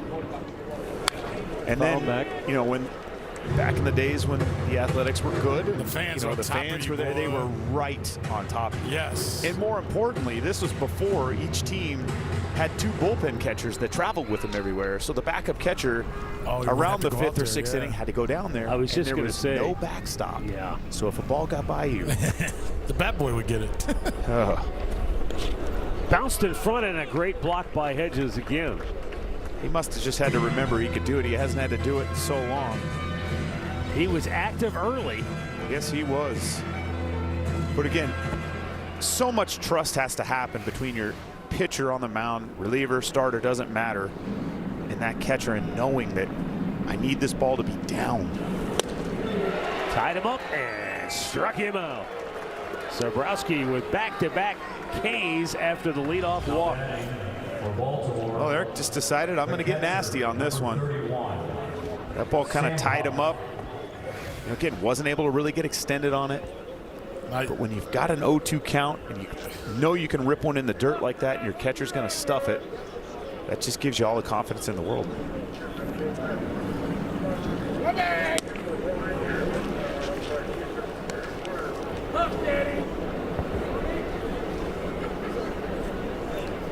Sam Huff singled and scored in the 5th. He's 1 out of 3 on the day. Struck out his other 2 times up. No relation to the former Hall of Fame linebacker of the same name. I've been waiting for this. But what's interesting is Sam Huff, the linebacker, thought of as a burly, gruff, tough foot. He was 6'1", 230. This Sam Huff is 6'4", and 240. Wow. So you're saying the other one could have used some of that size? Maybe. Although back in his day, I think he did okay. Yeah, he did quite fine. Now, I've been cautious in giving out Eric Sabrowski's nickname that the team calls him, because some people will go, how do they do that? But to know him, they call him Rocket, and he loves it. Rocket strikes out 3 in a row to end the 8th inning after a leadoff walk. Down goes Dylan Beavers hacking. Down goes Kobe Mayo swinging. And down goes Sam Huff feasting.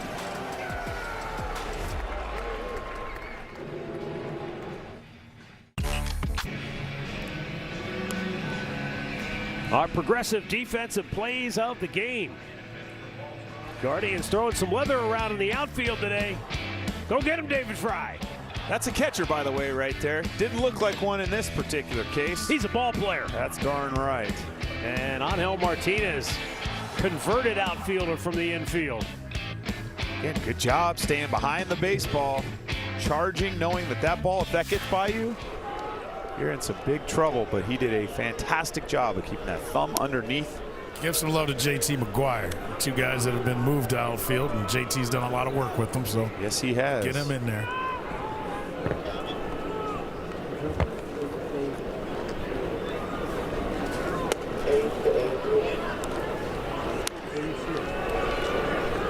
Rhys Hoskins leading off here in the bottom of the 8th inning.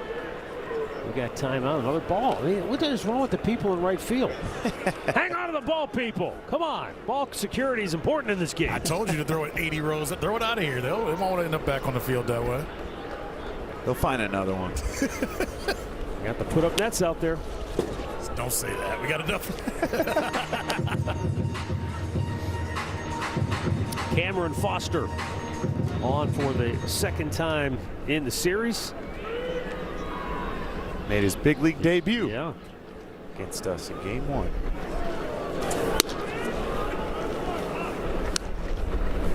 There's no denying the stuff. It's a heavy fastball, 96 to 98. Really good breaking ball. Again, for this young man, throwing strikes has been and will continue to be the key. Worked around a couple of singles in his first inning of work in his debut against the Guardians, but did not allow a run.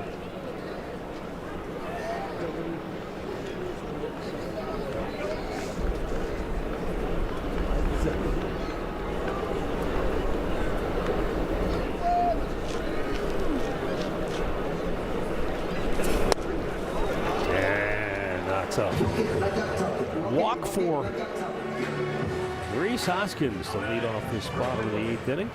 And we'll get a word here from Levin Furniture and Mattress. Where can you get the guaranteed lowest prices on the top mattress brands for life? Only one place, Levin.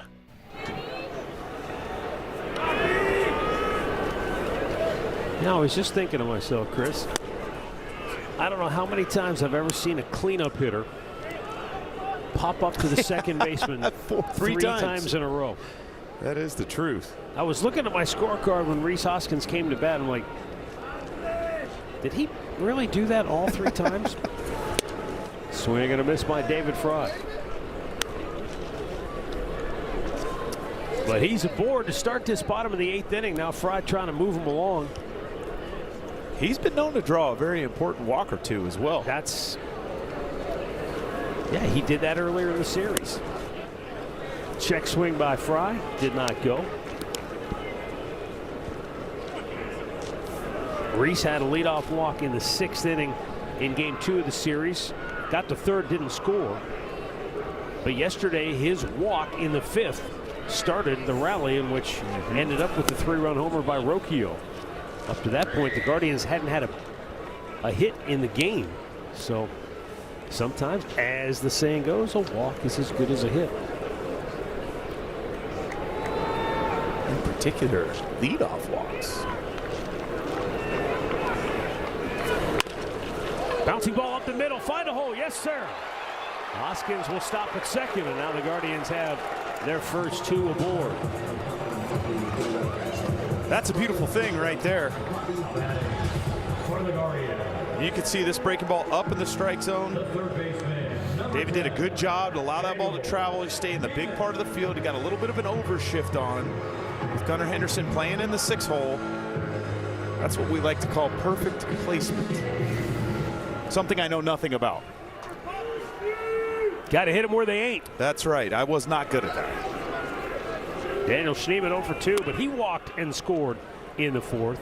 You know, I was going to say, if analytics has taught us anything that we can all agree on, it's that a walk is truly as good as a hit. Because the name of the game is scoring runs. And how do you score runs? Get on base. And so we've placed, I think, throughout the industry, maybe not necessarily us as fans, but we've placed more emphasis on base percentage, right? And how important that is. I mean, going all the way back to in there safely. Going all the way back to the Moneyball days, you know, of the Oakland Athletics. Yep. And Billy Beane, on-base percentage was the only thing they cared about. It's so important to find yourself on base for a lot of reasons, obviously, but it changes the way you throw when you have traffic on the base paths. It changes the way a catcher calls the game. It changes the way you defend the game. Daniel Schneemann sitting there with a 3-0 count.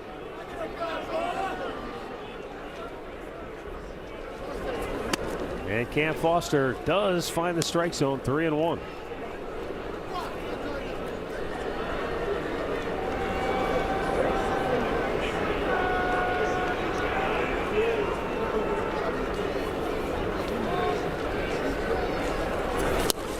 I think the conversation about on-base percentage kind of brings us full circle today from our conversation about mental skills and you know, the mental side of the game. Most players, going all the way back to us kids in Little League, what are we programmed to look at? Batting average. Right. What's your batting average? And that's probably the last statistic that you should measure yourself as a baseball player. It certainly is, because it's not a true indicator of how good of a player you are. It potentially is an indicator of how lucky you can be. And I'm not saying that batting average doesn't have value in the game. Right. It certainly does. But we maybe went overboard in early days in talking about and only judging players based on, oh, what's this guy hitting? Oh, he's only hitting 2-something. Well, he's garbage then. Well, no, not necessarily. It's been a long time of people telling me that.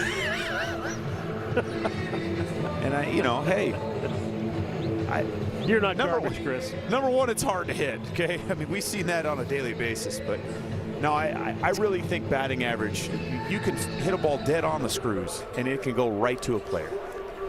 And you did everything in your power to do everything right. You did. You put yourself in a great position. You hit a ball in the barrel. That's the name of the game. And still did not get rewarded for it. And then you can come up the next at-bat, take a full swing, hit one off the end of the bat, and it just happens to go where somebody's not standing. You tell me which is a better bat. Juan Brito takes the ball down low, and I think it's getting harder and harder to hit because pitching is getting more and more specialized, more elite arms enter the game. Juan Brito now with a 1-ball, 1-strike count. He delivered a 2-run double. Big hit back in the 4th inning. Follow that back to the netting off the mask of catcher Huff.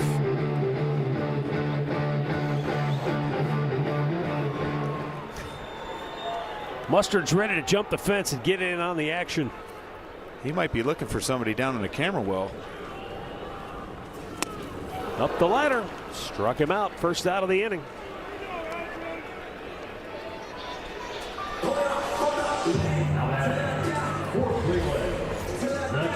Well, we talked about how good Cameron Foster's fastball is. That's 98, just above the strike zone right there. Austin Hedges 0 for 3 today, but he reached on an error by the pitcher in the 3rd inning. It gave Cleveland the early lead, the first run of the game. He reached and came home on a sacrifice fly.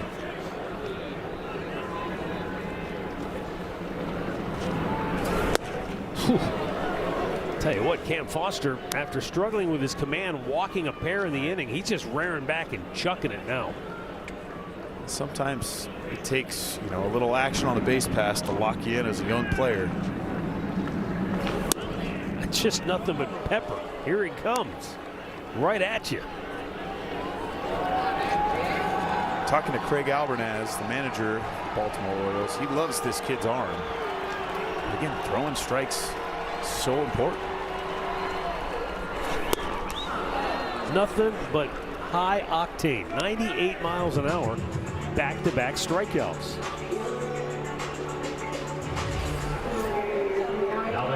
Well, it's a good old heater again at the top part of the strike zone. And as a hitter, it's always in the back of your head. You know he has a good breaking ball. Is this the chance? Is this the pitch? Is this the count that he throws it? Well, we saw it. We saw it in the postseason last year. We saw it last night. Brian Rocchio can hit high octane. That is for sure. And it is the basketball playoffs. Just throwing it out there. Ooh, called a strike, and Rocchio says, I'm going to challenge that, but he won't let him. He's saying he waited too long. I think he would have, well, according to that, he would not have won his challenge. That's where he's been effective. That high fastball, that's tough to get on top of. It really is. I mean, Cam Foster's a bigger guy on the mound. They're watching him because he kind of fell down. Yeah, he looked like he slipped. High release point. Yeah, Craig Albert's came to the top step. He was going to come out and check and make sure he was okay because of the release. Now the 1-2. Back out of play. Matt, you bring up, Rocchio and how he's hit the fastball, but he's hit those home runs with 2 strikes and high fastballs. It's amazing that guys are still trying to get him out that way with 2 strikes, considering we've seen him hit some big home runs on that pitch.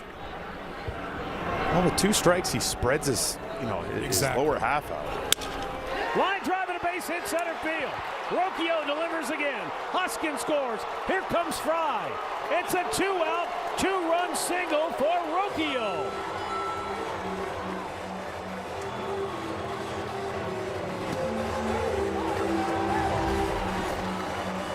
Well, this is a fantastic at-bat from a young man. We talked about him spreading that lower half out, trying to allow himself to see the baseball. At that point, you're just trying to use your hands as much as possible, get a barrel of the bat on the ball, and find some green grass, and that's exactly what he did right there. Great at-bat by Brian Rocchio. And Jose goes right to producer of the post-game, telling me I should talk to Rocchio, not him. Because he said it's too cold to stay out here.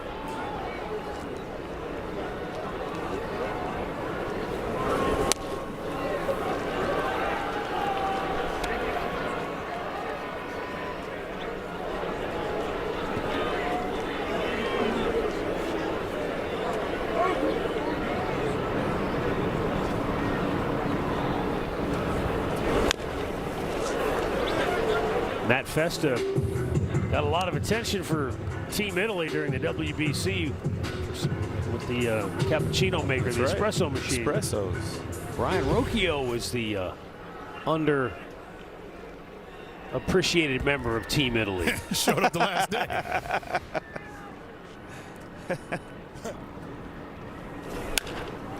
In the air. Out goes Blaze Alexander. He'll grab it.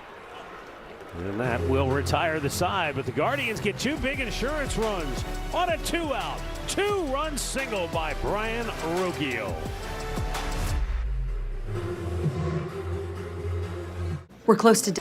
This copyrighted telecast is presented by authority of the Cleveland Guardians and may not be reproduced or retransmitted in any form. And the accounts and descriptions of this game may not be disseminated without the express written consent of the Cleveland Guardians.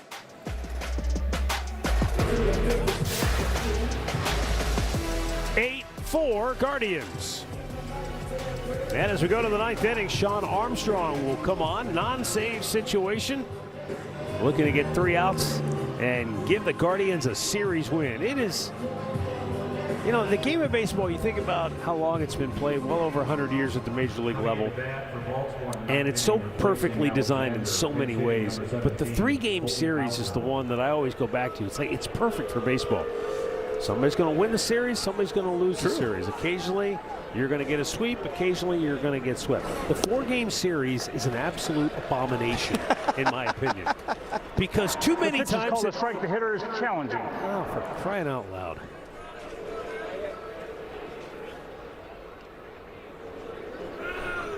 Just missed. The count is 1 ball. Bruce has had a rough day today back there. Yeah, that a lot of challenges. It's that's at least 6. I think it's maybe more than 6. I may have lost track. Keep that anywhere in the scoreboard. Fly ball, left field. And now Martinez comes in to make the catch. 1 down. Top of the lineup for Baltimore, Now batting, left fielder. The 4-game series. Yeah, no good. Too many times it ends up in a split, no blood. Everybody walks around going, what was that for? What was the whole point of coming here? You should be doing stand-up. I know. Why did we do this? You're just all over. I get it. I mean, a 4-game sweep is really rare. Right. Half the time we match up with somebody, you win 3 or you lose 3, and the last time this happened was, you know. But just trying to win 3 out of 4. Chris, give him a hug. I know. He's right. Just stay with the 2-game series was an absolute disaster. The 2-fers aren't good. Like, what in the world was that? Who thought this was a good idea? It's so funny, too, because as a player, you don't even think about that. You're just, okay, I'm in this city today. Yeah. You know? But, there's a rhythm to a season. Yes. For sure. In the 3-game series, you get there, you unpack, you play, you pack up, and you get out. That's true. That is true. You're right. That 4-game series throws everything out of whack. So you're trying to find on the scoreboard where they There's a ball hit well to left, and Angel Martinez racing in. He did it again! Holy mackerel! He just bookended his day with another dynamite acrobatic catch. Well, it certainly looked like off the bat this ball was driven. I think it was hit off the end a little bit more than initially thought. Break, but he made up for it. Wow. He certainly did. It's that closing speed. Yeah, well, J.T. McGuire shook his head no. Like a prompt parent, he said, we got to work on that one. Yep. Those are tough, though. They are. Those are really tough, especially as a corner outfielder. All right, Matt, finish it off, man. We got a couple more seconds.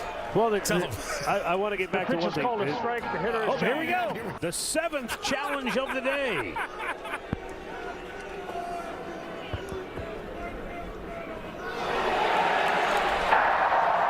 The call is a strike. Baltimore has 1 challenge left. 7 challenges, 5 overturned.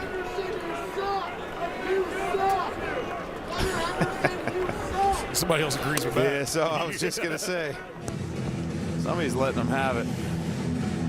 And, okay, I think this is one of those examples where one of the good things about ABS is everybody has a bad day. Not that this is a bad day, but hey, 7 challenges. Okay, let's get them right then, at least. No doubt. Right. And again, it's that accountability. That's what I appreciate the most out of this. Armstrong deals and a foul back to the netting. But I can tell you other players are watching and they know what umpires that they're going to question. For sure. And I think, too, just the human side of this, umpires don't want to be wrong. No. They don't like being told they're wrong, but... Book it! The Guardians take 3 out of 4 from Baltimore. They win it today by a final score of 8-4. As Cleveland moves to 13-10 on the year, they've won 7 out of 10 this season at home. And the Orioles will head out of town with a mark of 10-12 on the year. For a change, they didn't have to lean on pitching to win this one today. They did it with their bats. Yes, and that is so nice to see. We've been talking about all series long how they've had the opportunities, they've had men on base, they just haven't found that big hit. The last couple of games, they have been finding that big hit, and that's how that momentum starts to roll.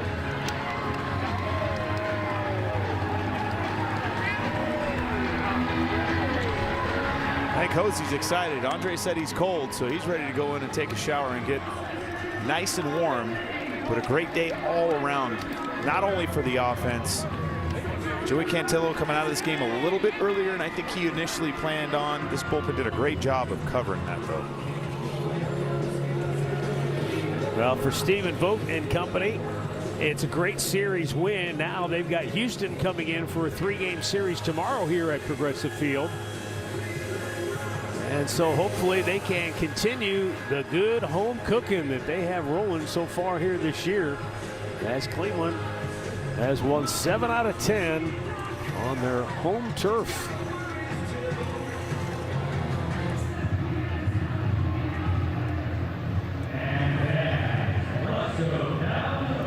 The star of the game today was Brian Rocchio, once again, who delivered out of the 9th spot in the order with a 3-for-4 performance, a 2-out RBI single in the 4th, a 2-out, 2-run single in the 8th that made the final margin of victory 8-4, and down we go to Andre Knott. Thank you very much, guys. I got to tell you, first and foremost, you had a great game, but Jose wanted you to do this because he's proud of you. What do you think of that?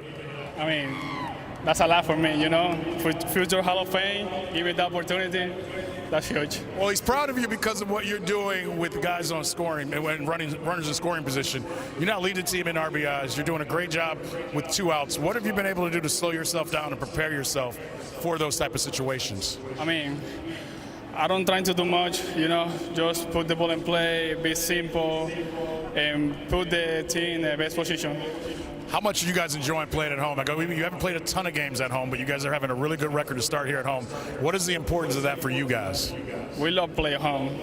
We have a pretty good fans. The weather is not the good one right now, but it's going to be better.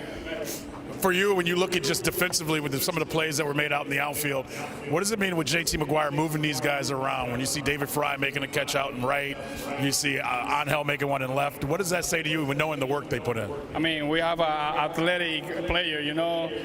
We have a bunch of guys can play different positions. That's very, very important for the team. All right, I know you're cold, and I know Jose made you do this, so we're going to stop right there. Great job, Roque. Enjoy your Sunday. Thank you, my man. You got it.